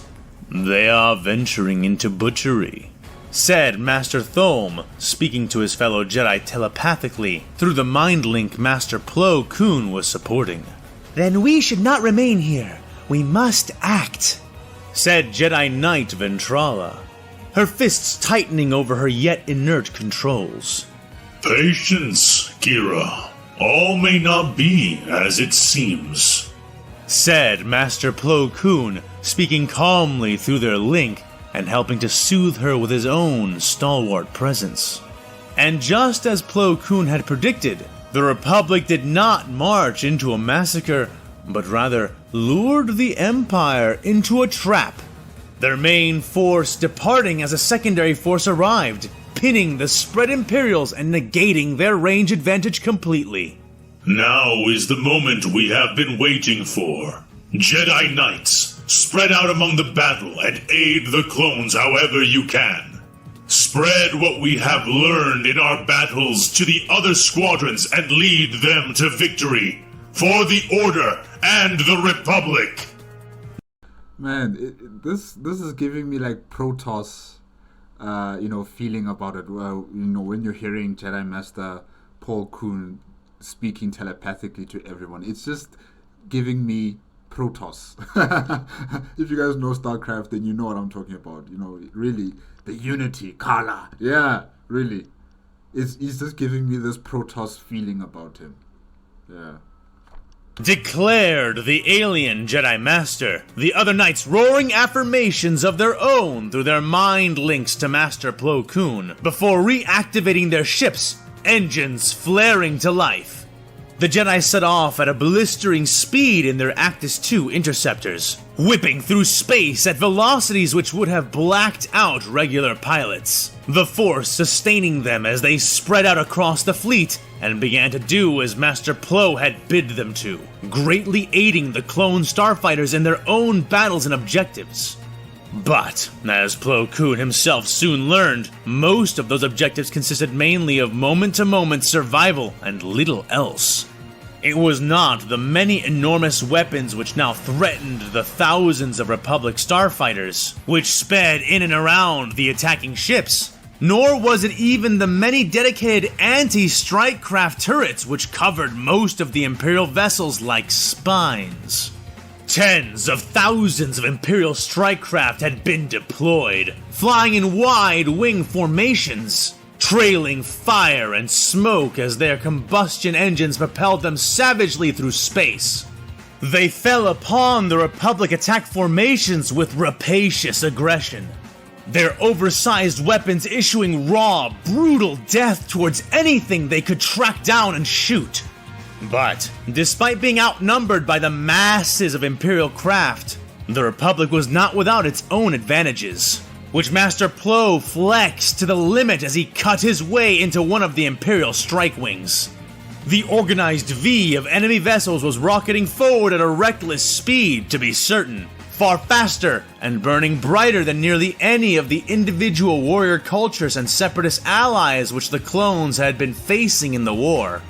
But they were still far slower than the specialized droid starfighters that the Confederacy had created to counter the Republic. Man, I'm visualizing everything in my mind as AFanWithTooMuchTime is talking, and then you hear the music in the background as well. It's just so good. This is so good. Yes, keep it up, AFanWithTooMuchTime. Keep it up. And the fleeing Arc-Wing fighters were faster, more maneuverable, and even smaller.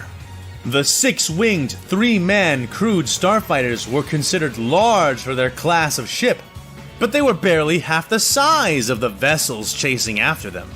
The smallest of them was as large as a LAT vehicle lifter with a full load, and the largest were the size of YT freighters. Plo Koon turned that size against them, strafing in from up and to the right, cutting diagonally across the formation with his blaster and ion cannons. To the credit of the Imperial pilots, they reacted quickly, splitting and banking away like birds shaken from a branch, each one of the 100 or so craft which remained in the wing turning their focus on the Jedi. The weapons on their ships were massive, as was the tendency among Imperial designs, with far more variety and firepower than any droid starfighter had ever brought to bear. These weapons proved devastating against Republic frigates, freighters, and even some of the slower starfighters, who relied more on their shields than the nimbleness of their craft to survive. However, to pilots like Plo, the only difference this made was a beneficial one. His Actus was unshielded, already a glass cannon in every sense of the word, and on the battlefield, there were no other starships which could keep pace with it from either side. And you know that starfighter sounds like a F1 racer. Yeah. Oh man, I remember hearing the sounds it would make from the, what is it? Well, the first time when I heard it, it was on the Star Wars Revenge of the Sith movie, like in the beginning, with Anakin Skywalker and who was he with again? I forgot. His master, Obi-Wan Kenobi. Yes. Against the impossible maneuverability, blistering speed, heavy firepower, and precognitive skill of Plo Koon, the Imperial pilots stood no chance. The common voidsmen among them could not hope to keep pace with Plo, taxing their engines and spending their payloads in vain attempts to catch the flickering, tiny shape of his starfighter. The ace crews found themselves likewise impeded, but not only by the actual target himself, but by the less skilled pilots who were also giving chase. The Jedi maneuvering and even hiding behind the floundering, confounded forms of the greener strike craft, making clear shots on him all but impossible. He wore through and between them like a needle, his ship smaller and even more maneuverable than those commonly deployed by the Eldar pirates of their home galaxy. The Republic's own attack craft making use of advanced ion engines as well as alien repulsor lift technology to defy what physics itself should have demanded.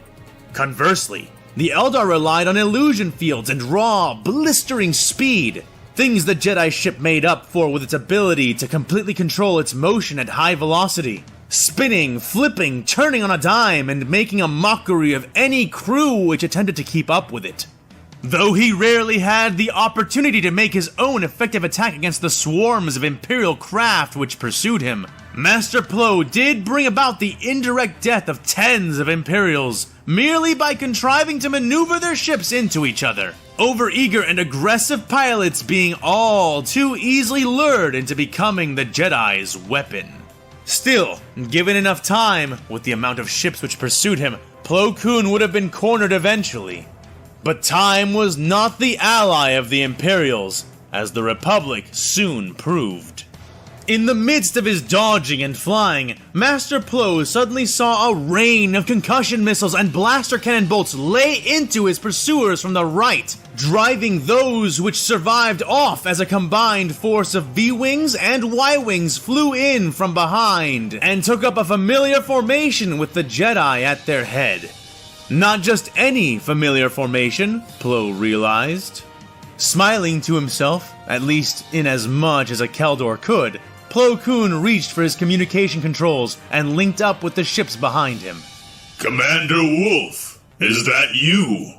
The Jedi asked over the comms, getting a light laugh in response to his query. I had a feeling I'd find you flying around out here somewhere, General.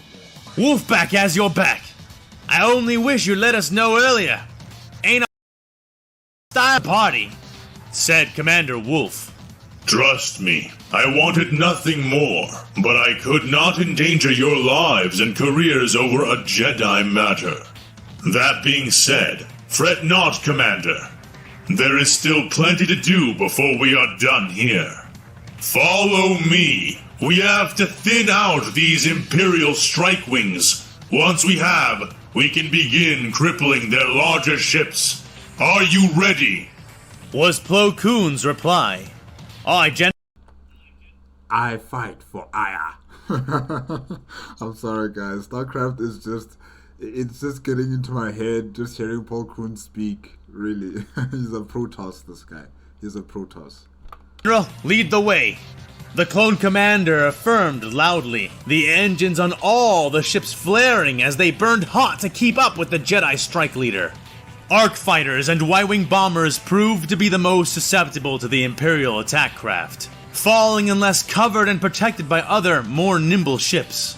On top of that, the nature of the ablative armored shells of many of the strike craft used by the Imperials rendered the medium and heavy laser cannons of the slower starfighters less effective, negating the advantage they sought to purchase by reducing their speed and relying on shields. Despite being far smaller, and still technically faster and more maneuverable than their enemy, the slower Republic fighters stood little chance against such numbers. Their shields no match for even a single burst from the Imperial weapons. The lighter ships, however, found their situations completely inverted. Already fragile to the point of being easily shot down by standard laser cannons, the extra weight and bulk that the Imperial weapons provided proved to be only a hindrance when taking them on. Additionally, the rapid-firing pace of the quick-cycling dual laser cannons used by the V-Wings, and the consistent accuracy and rate of fire provided by the tame and back KX-5 laser cannons which were mounted onto the Z-95s, revealed themselves to be highly effective at shedding and shredding through the Imperial armor systems. With the help of the many Republic frigates which had come with the ambushing fleets, which provided both fire support and distraction against the hordes of Imperial craft, soon gaps began to form in their blanket defense, and Plo Koon led the Wolfpack through them, guiding and guarding B-Wings to their destinations, destroying weapons emplacements, damaging engines, and neutralizing retro thrusters as the fleet struggled to survive. All too quickly, however, the advantages bought by their ambush began to dry up. The pride of the Corps becoming one among the first casualties in what was proving to be a costly battle. And soon, the Imperial strike craft began to alter their tactics in response to the effective counters offered by the Republic fighter pilots. So this is all before the calamity, the utter destruction of the Death of Defiance. This is all before that situation. Okay. Ooh. Instead of focusing on creating a fighter screen, the heavily armed Imperial ships began to target larger vessels instead, strafing Victory-class Star Destroyers with bolter fire and las beams, blitzing missile frigates and support craft, and targeting all Secular and Venator-class Star Destroyers with extreme prejudice. The assaults proved horrifically effective, succeeding in destroying more of the Republic vessels over time than the Republic itself could manage, even with the openings now offered to them. Despite now being free to strike at the Imperial capital ships all they wanted, doing so left their own completely exposed. And, just like that, the ambushing force was pushed into the defensive. The tactic had been a gambit, but proved itself worth every risk in the end, forcing the Republic starfighters into a frenzied defense of their larger support ships and carriers, and away from the gigantic floating cathedrals of the greater Imperial Navy. Plo knew they were only playing for time, not for victory, but even he began to wonder how much would be sacrificed for the advantage of the main fleet. However, as much as he wanted to, he could not allow the thoughts much of his present time, as he and the Wolfpack fought for survival. Plo and the wing of fighters which followed him banked around the drifting corpse of an eviscerated Victory class. The void beyond lit with fire, fighting, and the dead hulks of drifting, burning war machines. He and his men paid the scene no... Like, you have to be careful in this type of situation. Imagine all this debris from destroyed vessels, the shrapnel coming from destroyed vessels, hurtling in space at hundreds of kilometers per second. Like, you really have to be careful in this type of debris field. Oh. No mind, diving straight down and intercepting a wide wing of Imperial gunships which were spitting death across the broad side of a vast sector. The shields of the ship below flickered and flared, blocking most shots, but allowing some to get through before Plo Koon and his clones fired their own weapons, rending the enemy formation apart and then scattering to chase down the survivors. Burning, broken Fury interceptors tumbled down, smashing in blue splashes of energy against the shields below them, rolling and tearing themselves and their crews apart. Plo pulled his ship up, hunting down the fiery tails of 3 Imperial Starhawk bombers which were rushing, not to retreat, but to deploy their payloads. He groaned in frustration, firing as all 4 ships wove and ducked around the active battle all about them and the other vessels which were caught in their path. He clipped the wing of one, watching it bank away, losing control and subsequently his interest. A second bomber was destroyed a moment later, but not by him. It was rammed unexpectedly from below by a flight group of 2,000 Star Fury attack ships and the 900 V-Wings which pursued them. Back up. The Jedi Master jerked, veering and swerving to save his life. Starfighter rolling like a drill as he barely managed to brave the storm of lethal steel and laser fire, losing one of his right wing radiator panels in the process. Miraculously, he saw that the 3rd bomber had also survived, smoking and sputtering at an odd angle, and he realized in growing exasperation towards its intended target, still persisting in the attack. If they had only turned away, Plo Koon would have let them go. But they left him no choice but to continue the pursuit. There is no retreat in the Imperium of Man. It's push forward. Push forward no matter what. Push. Veering his damaged starship in its direction and burning full blast after it.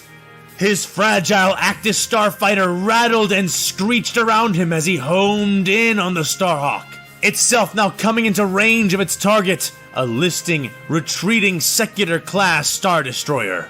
The Jedi Master jammed his large alien fingers into the triggers of his controls, opening fire with the oversized laser cannons and secondary ion cannons it bore as its forward armaments.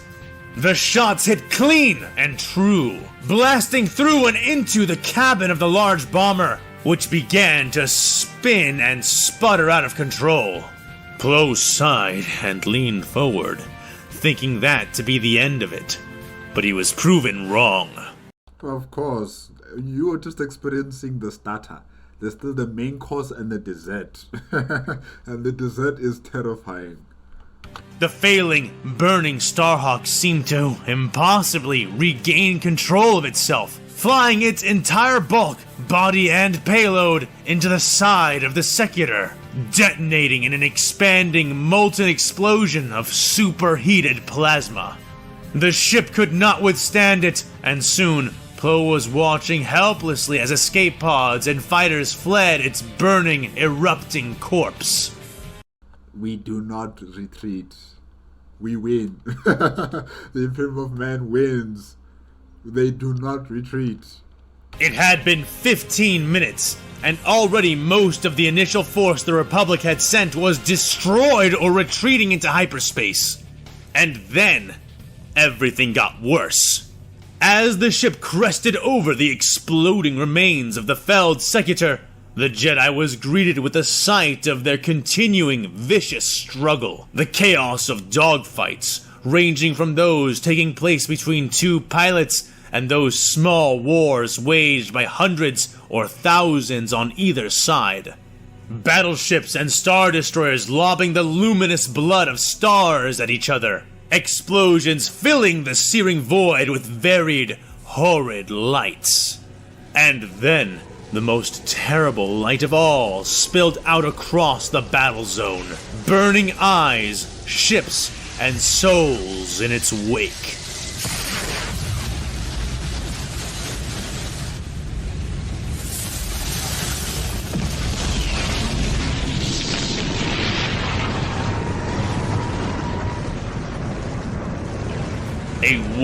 The Death of Defiance. Widening river of blue and white radioactive fire sawed into and devastated one of the Republic's battle groups, the one which had been rallying around the bulwark of Duro, one of the three massive mandators who had come ahead of the fleet in order to help pin the enemy down.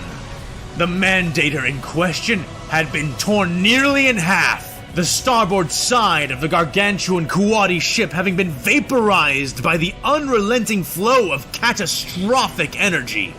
It twirled and twisted away into space, having been moving at its maximum acceleration just prior to being struck, and the Jedi Master was left stunned and dazed in the aftermath of so much death. One of the more massive Imperial vessels had just discharged a blast from some kind of absurdly enormous weapon, the power of which had far exceeded even the proportions of the huge cannon's size. While not as wide and far-reaching as the star bombs the Imperium had used against the Republic during the initial Battle of Axum, the intensity of the unleashed energy and its destructive power clearly surpassed that of even those vile weapons. Thankfully, the energy dispersed rather quickly, unfolding outward in a weakening cone, though, even so, it still claimed the lives of many, many Republic ships. And Plo Koon could plainly see that it was not done, the enormous, silver Imperial vessel twisting in the void, wreathed in the remnant of fusion-born light it itself had expelled only moments before. It was angling itself for a new attack towards a new target. The Pillar of Order. The final remaining Mandator was dueling valiantly with the very flagship of the enemy Imperials. This is how it ends for these Mandator 2 dreadnoughts. This is how it ends. Both ships tumbling through space like massive predators, luminescent claws of light and death locked continuously around the other. Their two-way contest was deadlocked. But that would not last if the Silver Imperial ship was allowed to fire its fusion weapon even one more time. In fact, it was likely that none of them would. All spaceborne and attack-capable members of the Wolfpack and the 104th Battalion, report and form up on me. Master Plo Koon broadcasted over his comms array. Aye, sir, we're with you, was Commander Wolf's almost instantaneous response. Holy frag! Did you see the size of that explosion? What the carking core was that? Warthog almost yelled over his comms as he and the other clones began to navigate their way to the general. It's bad news. That Imperial weapon could destroy an entire battle group if angled correctly, said Captain Jag. It's worse than that. Look at your sensors. With a discharge like that, even a planet, shield and all, would be unable to withstand that kind of blast. No. I am afraid we are looking at nothing short of a planet-cracking weapon. And if we do not succeed here, then it is very likely that the Imperials will eventually turn that killing tool against a world's population, and not merely our own fleets. Wow. So the Death of Defiance is a planet cracker based type weapon system. Okay. I thought it was just purely meant to destroy ships, like an anti-ship weapon, but now that Plo's talking about it being a planet cracker, that's amazing. That is amazing. I don't think I've actually heard of an Exterminatus weapon, tied to the ship like this. Yeah, I know they do commence bombardments on planets, and they use various types of Exterminatus based weaponry systems, but nothing like the fusion cannon. This is just different, I think. Yeah, wow. But I don't think they're going to use it on Axum. I don't think Roller is going to use it on Axum because maybe she doesn't have the jurisdiction to do something like that, to commence an Exterminatus on the planet. She would need to have approval from someone who's higher than her. Well, there is no one that's higher than her. The Imperium of Man of Old is not here. Okay, but she will need some sort of approval from someone to do something like this. She can't just take a decision all by herself and say, I'm going to crack this planet. Yeah. But the possibility is there. The Jedi Master added, voice somber as his clones formed up behind and around him, creating a wide V-shaped wing of fighters and bombers. So what are we going to do? Warthog asked right afterwards, barely able to clamp down on his nerves as he did. The only thing we can do, said Plo Koon. We stop that weapon from firing again.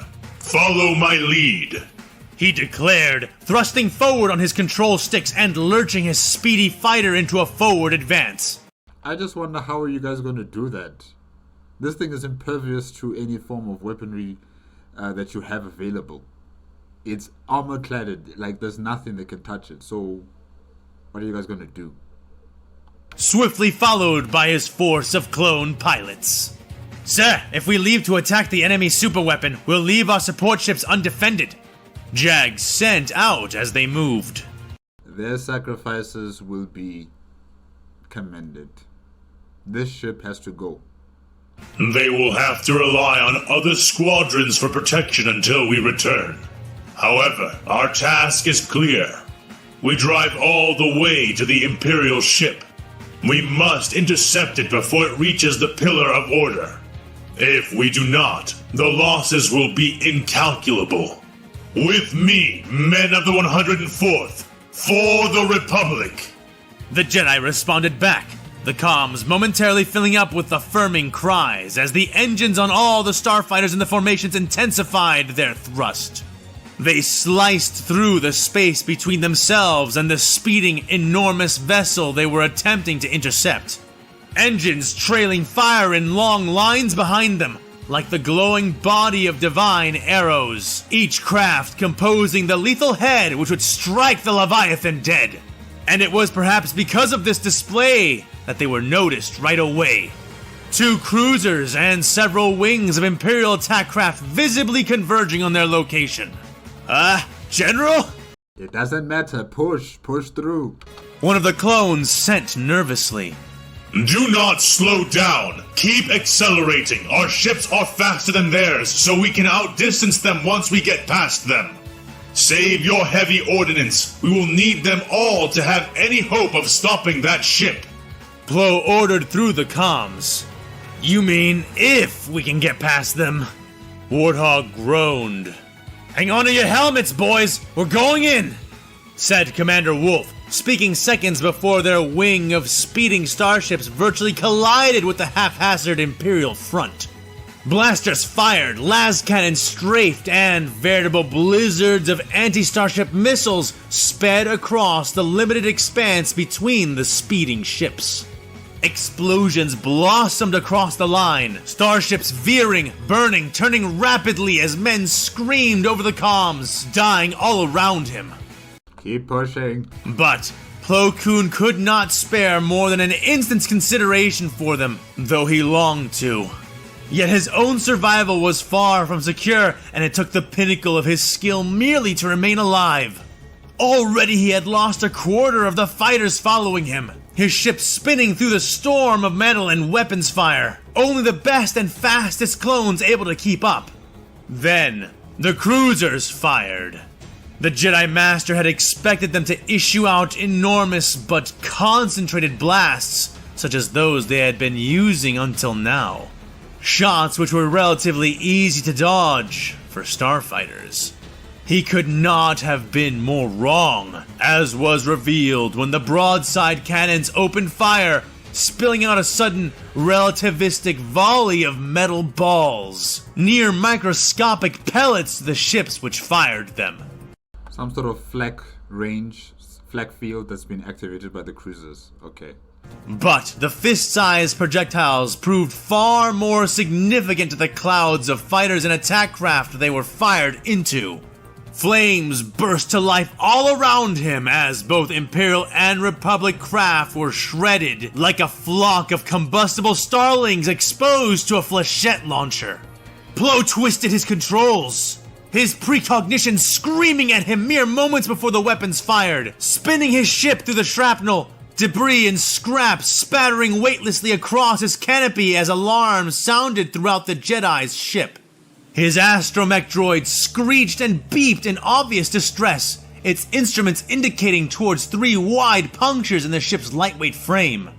The diligent machine went to work on patching them as quickly as it could, but while Plo Koon had avoided taking damage that would destroy his craft outright, it had thoroughly disabled him, leaving him as little different from the surrounding death and ship fragments which drifted around him. Those fighters that are still alive from this entire situation, it is time to take his place. Yeah, it's time for you guys to take his place and keep moving forward. You have to get to that ship. And Imperium of Men, fire the Death of Defiance again. Fire that gun again. Okay, fire and destroy that Mandator 2. Finally. Guys, remember, I don't support anyone here. I support both teams. It's just, the Imperium of Man have a good ship on their side right now. And I want them to win. I want them to win. I want them to win so bad. But I'm also supporting Star Wars. So Star Wars, come on guys, keep pushing. Yes, it looks like it's hopeless, it looks like it's bad, but you guys can make it. Jedi Master Pro, I don't know if you can make it, but anyone else, please, do it. Though his acceleration controls were limp and non-responsive, his comms, sensors, and even weapons remained mostly functional. Attack group, report in. Did anyone else make it through that? He radioed out. Somehow, said Warthog.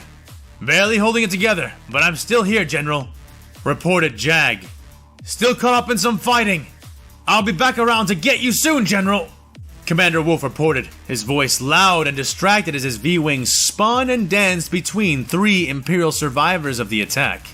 No, you and the remaining men must go ahead without us. Master Plo began to say, with all due respect, General, I'm not leaving you, or any of my men behind. That isn't the way you trained me to command. Wolf growled stubbornly, jets burning and blazing as he opened fire, sweat pouring down his face, unable to do more than rapidly blink it out of his eyes thanks to his pressurized suit. Plo Koon sighed and sat back, eyes looking up at the speeding shape of the silver battleship. Their window to intercept growing smaller and smaller as the astromech droids and pilots of the disabled ships around them struggled to get their vessels working again. Well, I guess this window of opportunity is slowly closing. And the Mandator 2 is going to be destroyed. Yee. Did they really just fire into their own guys? Warthog asked a moment later. Grievous does it all the time, Jag said in response, grunting as he shifted a panel inside his ship and began to repair a partially shattered console control conduit. Yeah, but when Grievous does it, he's only shooting at droids, not his own actual men. At least, not usually. The other clone said back, himself attempting to restart his own damaged, half-functional ship. Both he and these PSD occultists are cruel combatants. They care not at all for the sanctity of life, neither ours nor even their own. Master Plo added, Victory at any cost. Victory, no matter the cost. It will be attained. Speaking of which, those cruisers are coming back around, Jag suddenly said. Looking over his sensors array, Plo Koon saw that the clone captain was correct. The 2 cruisers having looped around after their initial pass, and coming back for one more to finish them off. Plo turned his head back towards the droid working diligently outside of his ship, attempting to repair the starfighter as quickly as it could, but not quickly enough. Commander Wolf, I appreciate your loyalty, and I am proud that I could instill in you any measure of that which was not already present. But I am now ordering you directly. Take the half of our forces which are still intact and capable of fighting, and stop that super weapon. The Jedi Master said sternly through the comms. General, I can't just... The clone began to say. You can, and you must, Commander. Our forces are already depleted, and there is nothing you can do here. If you are still present when they fire their second volley, you will be torn apart, just as much as we will. Go, Wolf! Save the offensive! Master Plo insisted, almost pleaded. Licking bitter sweat off his lips and gritting his teeth, Commander Wolf nodded inside of the cockpit of his V-Wing. As you order, General. Survivors, follow me!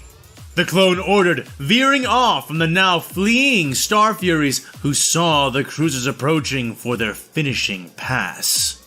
Wolf, you can't be serious! Warthog protested, but the commander did not hesitate with his response. Dead serious. Everyone move, that's an order! And with that, the majority of the starfighters and bombers which could still move swept away, forming up into a swift departure. But not all. Plo lay back, making peace with the inevitability he now faced, closing his small eyes for a brief time. He opened them a moment later when he felt and heard something bump and rustle against the hull of his starfighter. There, anchoring a magnetic cable to the front of his craft, was Warthog, floating dangerously in space as he performed the task almost one-handed. What are you doing, Warthog? What are you doing? When he finished, he looked up and waved at the Jedi General from outside Plo Koon's Actus II. his other hand lightly clutching the now anchored cable. Warthog, what are you doing? Plo asked through the comms, watching as the clone turned around clumsily and began to pull his weightless body back up and along the drifting cable, which led all the way back up to the clone's drifting, sparking V-wing. Well, I can't just leave you drifting out here, General. The clone grunted as he climbed back onto and then into his own ship. Oh, I thought something was wrong with him. It kind of sounded like he was bleeding, from inside his suit or something. But he's okay. He's just grunting because he's pulling. Okay. Starting it up. Besides, I still owe you for that time on Felucia, he said as he pushed up the throttle on his ion engines. Only one of the two activating fully and lurching forward, pulling first his ship and then the Jedi's into a shaky but speedy forward advance. Hold on tight, General. Afraid it's gonna be a bumpy ride, the clone added, wreckage and body parts bouncing off the two escaping craft, Plo's own ship flailing and spinning disorientingly as it trailed behind the other. Looking around, the Jedi could see that they were making good progress, but not good enough, the two cruisers sliding up alongside them. Warthog, your ship is damaged. I am slowing you down the only way. The Jedi began. Save it, sir. I've already chosen my hand, he said, arms jerking as he attempted to keep the line straight while avoiding the largest pieces of drifting metal. All that's left now for either of us is to see how it plays out, he finished as the shadows of the massive cruisers fell over them. The Jedi Master would nod his head, leaving his hands over his ship's controls as he closed his eyes again and waited. He felt himself cooling under the darkness brought on by the two enemy Leviathans and hoped that he had gotten his men far enough to finish the task, making peace with death for a second time. And, for a second time, he was surprised to find himself still fully within the grips of life. He could almost hear the rumbling of the powerful cannons, could nearly feel the heated breath of their weaponized payloads as they fired. But they're not targeting you guys. They're probably targeting those starfighters that are heading for the Death of Defiance. Yeah. And certainly, through the Force, he could sense all of these things transpiring. Yet nothing pierced his ship, nor Warthogs, nor even the broken scraps of vessels which drifted around them. He opened his eyes and looked to his right, and saw there not what he expected to see. In place of the void of space and the battle, wreckage, and cruisers which should have been lingering within it, close at hand, there was instead a vast wall of metallic scrap. He blinked his eyes behind his goggles and looked up and down the length of it, trying to understand what exactly he was even looking at. The answer came over his comm system.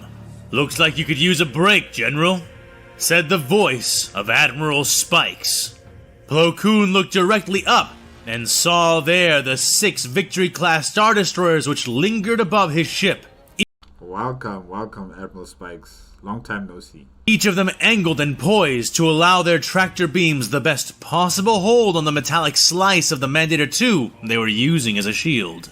Thank you, Man, that's his favorite maneuver, really. That's the Spikes wall shield right there. Maneuver, yeah, Spikes wall shield maneuver. It sounds too long. Spikes maneuver, yeah. Admiral, that is very much appreciated, said the Keldor Master, elation filtering into his modulated voice. Ahead of them, one of the cruisers suddenly burst through the metal wall, ramming and ripping its way into their sight and opening fire, though with larger, solid shells as opposed to the scattering shots it had been employing against the starfighters. The spaceborne slugs tore through the vacuum, striking down 2 Victory-class Star Destroyers in the process. 12 other Star Destroyers which had been following in the Admiral's wake pouncing on it at once, hammering it with full volleys of turbo laser fire. They bludgeoned and beat it away as Admiral Spikes personally offered up his hangar for their use. Plo Koon appreciated the offer, but took only some quick, mild repairs and resupply, just enough to get going again before taking off. Jag and Warthog, both stuck with disabled or impaired vessels, hopped into a fresh Y-Wing in order to keep up with the Jedi. But they were not alone. Master Plo, I'm not sending you out there without some backup. Don't worry, you can thank me later, said Admiral Spikes to Plo Koon, just as the latter departed the hangar bay. General Plo, we've really got to stop meeting on missions like this, said a familiar voice over the Jedi's comm. Broadside, is that you? Asked Master Plo. Me and the rest. You got Shadow Squadron back on your flank, General. Just lead the way, he said in response. Behind Plo's patched-together Actis fighter, a whole line of upgraded V-Wing fighters and stripped-down, sped-up Y-Wing bombers had formed. Nearly all of them veteran members of Shadow Squadron. If the Keldor could smile, he would have. That is good to hear. Our objective is the Imperial superweapon. Our window will be tight, and we expect heavy resistance. With any luck, Commander Wolf and the others have already succeeded in disabling the weapon. And I'm not confident. I'm not confident. But hey, maybe they can surprise me, but I am just not confident. I'm not. But if not, then that task will fall to us. Save your rockets and explosive munitions. We will need it all to even stand a chance at accomplishing our task. He instructed, increasing his shaking Jedi starfighter to full speed. Piece of cake. You know our motto, minimum casualties, maximum effectiveness, said Broadside. Temper your eagerness, Captain. The Imperial superweapon is like nothing we've ever encountered before, was the Jedi's warning response. Broadside affected a scoff, though, in truth, he was fully focused. General Plo Koon, in case you've forgotten, superweapons are our specialty, he said back, flicking off a few burn limiters inside of his cockpit and speeding up to cruise alongside the General's Actis II. Together they all burned for the interception point, the Imperial battleship hurtling through the void like a silver lance. Before them rose a legion of escorts, attack craft, and even another cruiser. Man, this is beautiful. Look at this. Oh. But Shadow Squadron approached undaunted, knuckles white on their controls. Yet, before they made contact, hails of fire and attention-drawing death splashed against the Imperial flanks. Republic ships drawing in and around them, luring the imps off and away as Admiral Spike sent out orders to support Plo Koon's assault. They lost more than a few ships in the resulting clash, but Shadow Squadron earned the moniker that was their namesake, slipping past the majority of the Imperial opposition and into clear view of the new, disturbingly close Imperial super weapon and the ship which bore it. Its surface was markedly smoother and more heavily plated than that of the other Imperial vessels, lacking buttresses, arches, and many of the ornaments which regularly wreathed their combat ships. It had virtually no windows, no open or exposed hangar bays, or even obvious airlocks. This ship was meant for business. This ship was meant to complete business. Not to show extravagant, ornaments and to show a temple on top of the vessel and stuff like that. It's not meant to look nice. It's not meant to look aesthetic. It's meant to complete business, to finish the enemy. Yes. Very nearly everything about the ship was austere, with everything right down to its weapon emplacements being fitted tightly into its armored hull, providing far fewer obvious weak points. As they came in closer and closer, the Jedi saw bright lights and burning trails streaking up and down the length of the ship, and soon recognized that it was Commander Wolf and the survivors, or rather, those who were left. They were engaged with several squadrons of Imperial attack craft, dipping and diving around the body of the massive battleship in their attempts to fight themselves free. Fall in and back them up! The Jedi Master ordered, banking in towards the Imperial superweapon and leading a sudden assault on the attack craft which were attempting to snuff out the Wolfpack and their brothers. Phew! Boy, am I happy to see you, General! Commander Wolf rasped from the flickering, faltering form of his torn-up V-Wing. As I am to see you, Commander. But there is no time for pleasantries. We need to neutralize this weapon immediately. What can you tell us? Right, well, I've got a few theories on where we can hit them that my group didn't get the chance to. But General, you should know we've been wailing on this thing for almost 3 minutes now, and we've not made a single dent in it, the clone said in response. That is unexpected. My sensors are detecting no shield protecting it. The Jedi began to say. It's not the shield, sir. It doesn't seem to use any. It's the armor. It's as hard as fracking Ferk metal. And I haven't been able to spawn a weakness in it so far. The commander interjected. Regardless of whatever this ship is made of, we must try. Send the coordinates you believe are most vulnerable, and I will lead us to where we should strike. I like this Jedi. Yes, Jedi Master Koon. Don't give up. Don't give up. There must be a way. There must be a way. And Death of Defiance, why aren't you firing your main cannon on the Pillar of Order? Destroy that ship. Destroy it. What's taking you so long? Hurry! Time is short as it is, said Master Plo, quickly leading Shadow Squadron around the 8-kilometer vessel, hunting for any weakness, any flaw. They found that the silvery hull was pitted and scarred by countless previous attacks from past battles. And they did manage some success in damaging the craft when they fired their proton torpedoes and concussion missiles into the deepest of those scars, or when they focused fired them into the turreted guns which dotted the ship. But none of those wounds were enough to even slow the vessel down.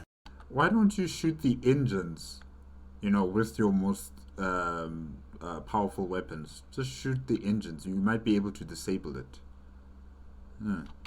Firing their munitions into its main engine cones did little, the heat and plasma being blasted out acting as shields of their own.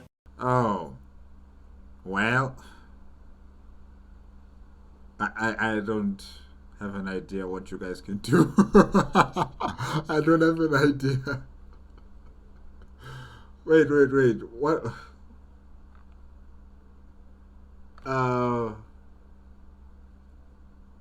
Use a starfighter that has got shields. Like a kamikaze run type of situation. Of course, I'm not saying you must sacrifice the pilot, but, eject if you can and use the ship like a kamikaze torpedo missile kind of thing. It has shields. It'll protect itself until it reaches the cone of the engines and blow up or something. I think that plan is going to take too long and it's too complicated. Yeah. Okay, I don't know. Guys, good luck. And detonating anything they shot at them well before they made contact with the machinery. General, radiation levels are spiking, radioed Jag from his Y-wing turret. As the report came in, the fighters and bombers finished another attack run, overshooting the Imperial warship and coming around for another pass. Each ship following closely behind the Jedi who led them. Even from here, Plo Koon could see the light building beneath the dreadnought, and beginning to radiate out from the enormous barrel of its weapon. 80 seconds until effective range of the Pillar of Order is reached. General Plo, there is nothing more we can do. We have to get out of here, yelled Commander Wolf. We cannot. We have not yet defeated their weapon. The Jedi insisted almost desperately. Sir, when that thing fires, it's going to melt anything smaller than a frigate that is anywhere near it. Where is the command bridge of this vessel? Why don't you target that? Can't stop it from firing again if we're melted within the next 50 seconds! We need to go! The commander insisted right back. Plo Koon knew Wolf was right, but knew also that there was one more place, one more line of attack they had not tried. Go. Take the men out of here, Commander. There is one last attempt I must make. One last weak point we have not struck yet. So you're not going to tell us? Hey. The Jedi said somberly. At first, Wolf was puzzled, but then, seeing the light starting to emanate from the barrel of the weapon, he suddenly realized what Master Plo was planning. General, you won't survive flying into the weapon barrel of that thing, especially not now, he argued, seeing that the Jedi was already angling his ship and speeding for that direction. Wow. We're gonna be like doing Death Star type of inside insertion, with your fighter jets, not fighter jets, but starfighters inside there and blowing up the internals of the ship. Okay, alright. Yeah, no, that could work. That could actually work. Oh, wow. Perhaps not, but the Republic shall survive, was Plo Koon's even response. Go now, Commander. I have chosen my path, he assured. Wolf said nothing, thinking for just a moment before nodding and contacting the other ships in their formation, and particularly Warthog and Jag's shared Y-Wing. They looked across at Wolf through their canopies and nodded back to him, all of their ships easing back and off of Master Plo's blazing trail. I understand, but I can't let you do that, General, said Commander Wolf.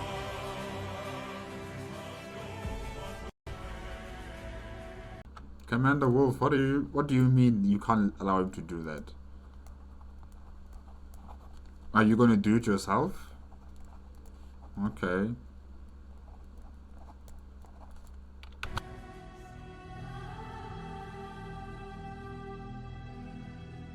Wolf flicked the pinger on his control console and gave the signal.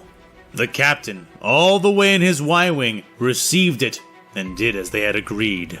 Calmly, methodically, Jag adjusted the power settings on the ion turret he had control of and opened fire. The blue bolt sailed true, smacking into the back of Plo's Actis II starfighter, shutting its systems down almost instantly, and in another life, in another time, Order 66, probably you were the one who killed him, but now you're the one who's saving him. Sending it spinning out of control. Before it could lose all of its standard direction, however, Wolf and one other V-Wing pilot fired magnetic grappling cables into the ship, pulling it up and away from any potential crash. What do you think you are doing? Plo Koon sent to them over his faltering comms array. Saving your life, General. Don't worry, I had Jag lower the output of those ion blasts. By the time that thing fires again, you should be back online. Then we can hit the barrel of that weapon without losing any more Jedi, said Commander Wolf, he and the ship helping him tow the General banking away from the Imperial vessel. The rest of the squadron following after them. Almost the rest. A few moments later, Wolf looked down at his control panel and realized that one ship had not turned away with the others, and was still on Plo Koon's original course. It was Warthog and Jag. Hey, what are you two doing? Get back in formation, Wolf ordered. No can do, Wolf. Got a payload with the enemy's name on it, and I aim to deliver, said Warthog. That's a suicide mission, Warthog, and we just agreed that we don't send our people on those. Wolf contested angrily. No, Commander. We agreed we wouldn't send the General. Not that we wouldn't send anyone at all.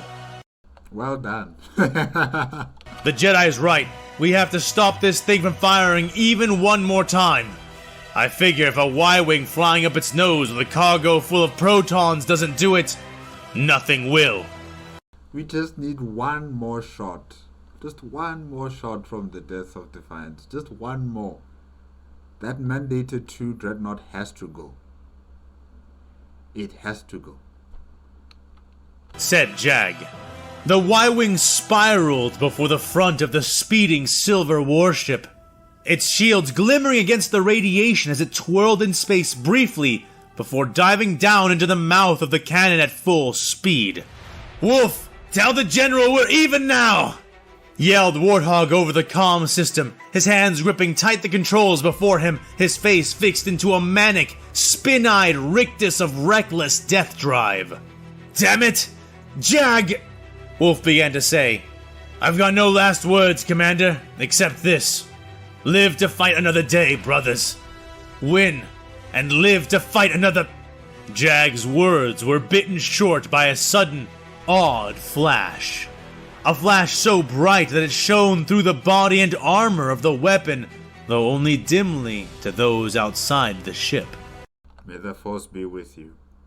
The city-sized engine blocks of the Imperial vessel sparked and died. The warship, which had just previously been manifest as a silver lance, driving straight towards its target, now drifting and turning oddly in space while maintaining all of its momentum.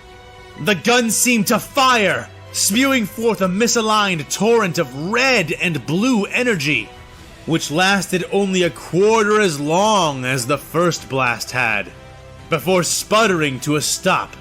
The discharge was enough to thrust the ship in a new, unstable direction, jarring the entire vessel from its high-speed approach as its fusion breath sputtered and coughed. Then, in the final moments, the blast resumed its discharge, strafing randomly across the battlefield, melting friend and foe alike as it grew brighter and brighter. Its energy output even exceeded its previous firing, blinding eyes across both fleets before finally bursting the very cannon of the ship, spreading... I was wondering, like, what's going to happen next? Because this thing is not dying, it's not exploding, it's not dislodging, but now it has. radioactive flames and corrosive energy in an unwieldy arc across its keel. Then, in one final death roar, its powerful fusion generator detonated in a spectacular ball of green and red fire, once more shoving the vessel off into a new direction. It was a testament to the toughness of the ship that it remained intact throughout it all, its underslung weapon being torn to bits, as was its attached generator. But moments after the violent explosion of its main power source, lights flicked back to life across its length. The wounded Imperial Dreadnought now limping on a quarter of its engine stacks away from the battle zone. I'm telling you, they'll just refit a new one. They'll just refit a new one under it, and it'll be just good as new. I'm telling you, good as new. At first, Wolf wondered why it was not chased down immediately, but looking around, it was easy to see why. The Republic battle group which had arrived to hold down the Imperium were all but done for. Over 80% of their assembled power now burning in space or fleeing the field even more urgently than the battleship they had just struck. I'm still waiting for what Omega and the Oracle team are going to do about this. Admiral Roller does seem concerned about the current situation in the battlefield, and you know, she has ordered a regrouping of her fleets. I don't know how that is going on so far. So yeah, I'm not entirely sure who's really going to win this battle. I'm not entirely sure. Huh? If it had fired, if it had managed to blast properly, Wolf realized, then it really would have been the end of what little they had left. Jag's last words echoed in the clone commander's mind, and for a moment, he truly wondered if any of them would be able to do as Jag had desired. Then, as if by divine will answering a silent prayer, Wolf, Plo Koon, and all of the other surviving members of the assembled squadrons watched as the burning, blistering void of space around them was suddenly filled with the glimmering steel bodies of the Republic fleet. Finally, they had arrived. Their mission, despite their losses, was a success. Once more, those final words echoed in Wolf's mind, and he grinned as he watched wave after wave of Republic battleships dropping out of hyperspace. If only the Death of Defiance could have just destroyed that last mandated too. Oh well, back to the drawing board, Admiral Roller. Not only over the immediate fleet battle, but behind the enemy fleet as well, closer to the planet of Axum.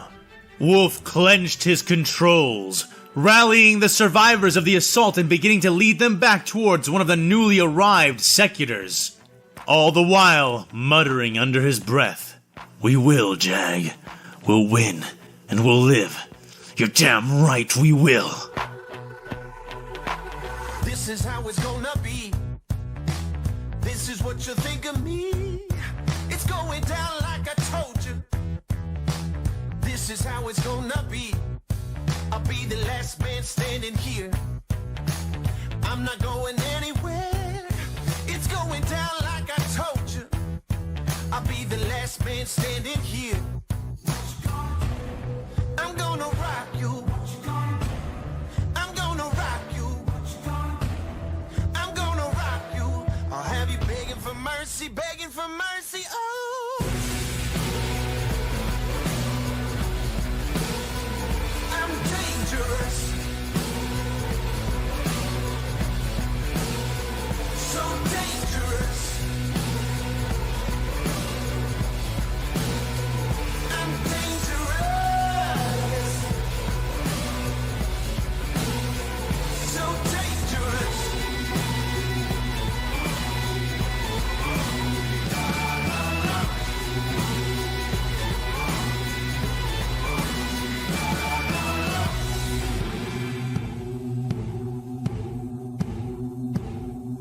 I'm the baddest mother up in here, and I'm about to make it clear. It's going down like I told you. I'm the baddest mother up in here. I'm gonna rock you. I'm gonna rock you. I'm gonna rock you. I'll have you begging for mercy, begging for mercy. Oh, I'm dangerous. So dangerous. I'm dangerous.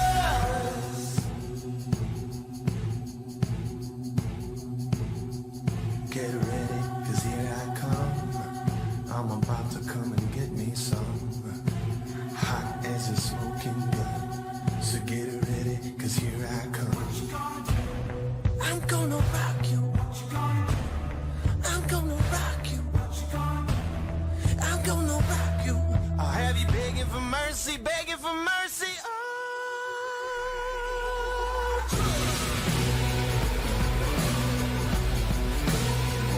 I'm dangerous. So dangerous. I'm dangerous.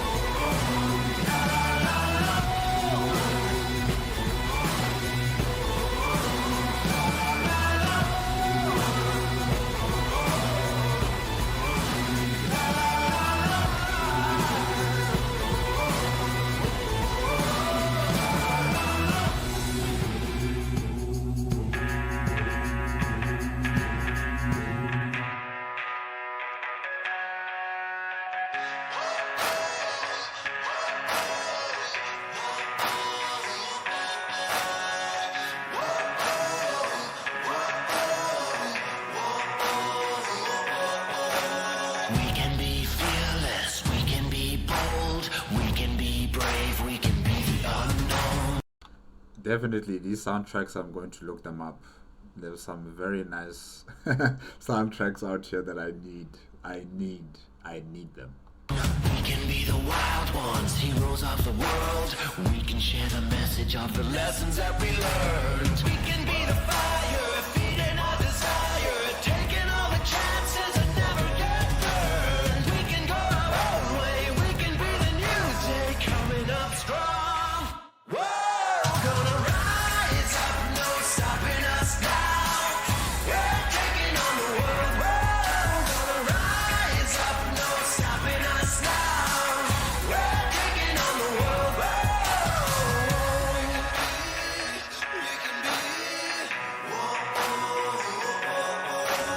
We can be the warriors, we got what it takes. Running through the jungle, we're going all the way. We can be the next gen, we can be the champions, standing on top. Whoa! We can be the thunder, be the uprising. We can be the storm, we can be the lightning. We can go our own way, we can be the new day, coming up strong. Whoa! Gonna rise up, no stopping us now. We're taking on the world. Whoa! Gonna rise up, no stopping us now. We're taking on the world. Whoa! Gonna rise up, no stopping us now. We're taking on the world. Whoa! Gonna rise up, no stopping us now. We're taking on the world. We can be. We can be.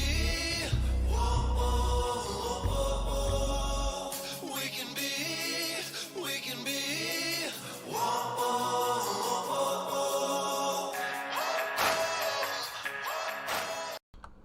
What's wrong with the video? It froze at side note A. But okay. Alright. Okay, guys. That is it with Star Wars vs. Warhammer 40K episode 39, The Death of Defiance. Oh, wow. What an episode. What an episode. What an episode. And, you know, the Death of Defiance, at least it's not dead. You know, yes, half of the ship is gone because the fusion cannon and its reactor core were destroyed, but the Death of Defiance as a vessel is still intact. They just need to, you know, slant in a new one, a new gun, and it's done. It's back to normal. Brand new, like nothing ever happened. So I'm hoping that ship can survive. I'm hoping that ship will retreat and survive and live to fight another day, because really that is an asset the Imperium of Man cannot afford to lose. Yeah, they cannot afford to lose such a vessel that powerful with that type of armor, you know, on it, and really with such a devastating ability like this. No Star Wars, you know, faction can hope to challenge it and to win. So definitely, they need to keep this ship alive. They need to take it away from this battlefield, and then fix it up and be good as new, and we can see it again another time. Yeah, definitely. But yeah, guys, that's it. Whew. Where do I start? Let's start at the beginning with Admiral Roller. Yeah, it's good that Admiral Roller can see these types of battle strategies that her opponents are using, because I could not see it. You know, I really thought that the Imperium of Man are pushing so hard and so fast on the Galactic Republic and their fleets that there's no way that they're going to be able to respond to such firepower, respond to the Astropath choir, you know, screaming. And after the destruction of the first Mandator 2, you know, I was like, no, there's just no way that they can really convincingly, you know, win against the Imperium of Man. And I was even asking myself, where is the Omega team? Or should I say the Oracle team? Aren't they supposed to be the ones formulating a plan here? But I just didn't see it coming into fruition. But Rolla saw something here, and she took, you know, emergency steps to try and avoid a potential, you know, catastrophe for her fleet. Will it pay off, I don't know. We'll have to just wait and see what happens next in terms of this space battle. But yeah, Admiral Spikes, the fact that he is distributing this vital information on how to combat, the astropathic choirs screaming and affecting the Republic vessels, it's perfect. What he's doing here is so good. I just wish Roller could emulate that and do it for the Imperium of Man side. Whichever vessel has got a choir on it, tell them to start screaming. As soon as they're close enough to a enemy vessel, start screaming. It will, make their vessels become disorganized and almost incapacitated, and then you can take it out. I just wish Roller could have said that to them, or maybe she did, and AFanWithTooMuchTime didn't really discuss about that. But so far, as far as I can see, it seems like only Roller knows about this, and only Roller is initiating this tactic, while the other Imperium of Man vessels are not doing the same tactic. So yeah, hopefully, she'll be able to spread the word. In terms of Captain Gilad Pellaeon, yeah, he tried. He really tried. He really tried. As his vessel was just going into utter chaos, he kept his calm, he kept his cool. He still commanded his vessel. And then he even had the idea of having mech droids, to come in here and to come into his command room and just fix up controls. And like I said before, I assume that they are going to be tasked to take care of the vessel, in terms of piloting it, or using the weapons, or making sure that other systems are okay, since biological or organic members of the crew of the ship are going to be affected by this psychic attack. So I'm assuming that more and more droids are going to be assuming control of the vessels, and making sure that should there be another psychic attack, they won't be affected. I can see that happening. And well done to Captain Pellaeon for making this idea. Really, I did not think about this either. I had no clue about the fact that droids can come onto the command bridge and fix up the controls, and now possibly also control the ships. So really, this was a good idea, and well done to him. Yes, he died, but he contributed before his death. He contributed immensely. Yeah. So well done to him. Admiral Spikes, I already spoke about Admiral Spikes. Admiral Roller as well. Okay, Captain Screed. I don't like him. I don't like how he talks about the clones. I don't like how he was talking about Admiral Spikes. So I would say, I don't want to say it's well deserved, because everybody else aboard that vessel also suffered, and I don't know anything about them. But yeah, Admiral Screed, his tactics are a bit, they're not honorable, if I can say that. His tactics are not really all honorable, but I get it. It's war. You got to play dirty, and he's playing dirty. He's taking out the smaller vessels that he can handle, and not necessarily dealing with the larger capital vessels. But even towards the end of this type of battles scenario, if you take out the smaller supporting vessels and only leave the cruisers behind, it will be that much more difficult for the cruisers to attack and defend themselves from various amounts of enemy vessels. So yeah, taking out the smaller ones to help in the long run to defeat the bigger ones, that also sounds like a good idea. It does sound like a good idea. But yeah, his vessel was just obliterated by the Death of Defiance with its amazing fusion cannon. And yeah, I think what Screed was saying was correct, that after this battle, whoever wins this battle, the Galactic Republic are going to start reassessing many of the standards and rules of conduct in terms of battling, as well as in terms of the ships that they build, in terms of the weapons that they have on their vessels. They are going to start changing how things are done. And yeah, if Screed survives all of this, He's going to have a brand new vessel with powerful weapons, with powerful shields. He will just be so happy. I know Screed will be very, very happy to have all of that on him. So yeah, the bulwark of Darl.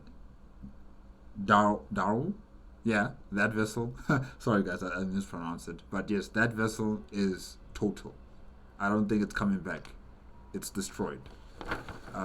And he even, ordered for evacuation of the ship. So it's over. It's over for that Mandator 2. 2 down, 1 more to go. I don't know if Roller can succeed in destroying the last one, but yeah, that's it. That's it with the Mandator supremacy on the battlefield. Jedi Master Koon, Plo Koon, really, his tenacity, his never give up, never die attitude, really saved the Mandator 2 Pillar of Order.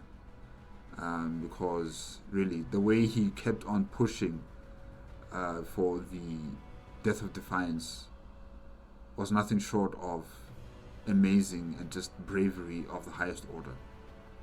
Really, because all the other clones, they were already suggesting that we should retreat, we shouldn't be here anymore, we're outnumbered, we're outgunned, the enemy are pushing forward on us, we have to take our leave as soon as possible. But he said no, we're pushing forward until we get to that ship, until we're able to destroy it or disable it. And yeah, well done to him, well done to everybody else as well who contributed, like Warthog, like Jag, like Wolf. Really, they also contributed, but most importantly to Warthog and Jag, who sacrificed their lives making sure that that fusion cannon is destroyed. Well done to you guys. Yeah, may the Force be with you. Wherever you are in the afterlife of the Force, you have done all that you could. Well done to you guys. So yes, now the Oracle, Team Oracle I should say, their plans are now probably entering into phase 2, because I think this was like phase 1 where the Imperium of Man fleets would be distracted with this small task force that's being led by the 3 Mandator 2 dreadnoughts, and now that operation is complete, phase 2 of it is starting, and Admiral Rolla will have to adapt to this new situation that's coming up, where her fleet is being surrounded from behind and in front of her. So yeah, I just wonder what is she going to do without the Death of Defiance, or maybe they have another one. Oh, if they have another Death of Defiance class vessel, oh, it's going to be so fun. But I don't think she has another one. But yeah, this was amazing, really. The Death of Defiance, it's something that you just don't want to miss. You have to neutralize it as soon as possible. And yeah, really, well done to the clones, well done to Jedi Master Plo Koon for achieving that objective. And Admiral Rolla, I think you might have to retreat. I know it's not something that Imperium of Man forces like to do, but it might have to come to that point. The way I see it here, and you don't have any reinforcements coming from the Astartes just yet. Maybe they are coming, I don't know, we'll see. But yeah, you might have to retreat and live to fight another day. Yeah, but we'll see what happens. Axum is still in play, for the Imperium of Man and the Galactic Republic, so we'll just have to wait and see what happens in the next episode or future episodes. Yeah. Okay guys, that is it for today with episode 39. Remember, if you want to check out the original video as well as AFanWithTooMuchTime's YouTube channel, the links are going to be in the description below. If you like my reaction, please give me a like, comment and subscribe to my channel. Click on the notification bell if you want to be up to date with my latest videos, and I'll see you guys hopefully next week. Okay? Bye-bye.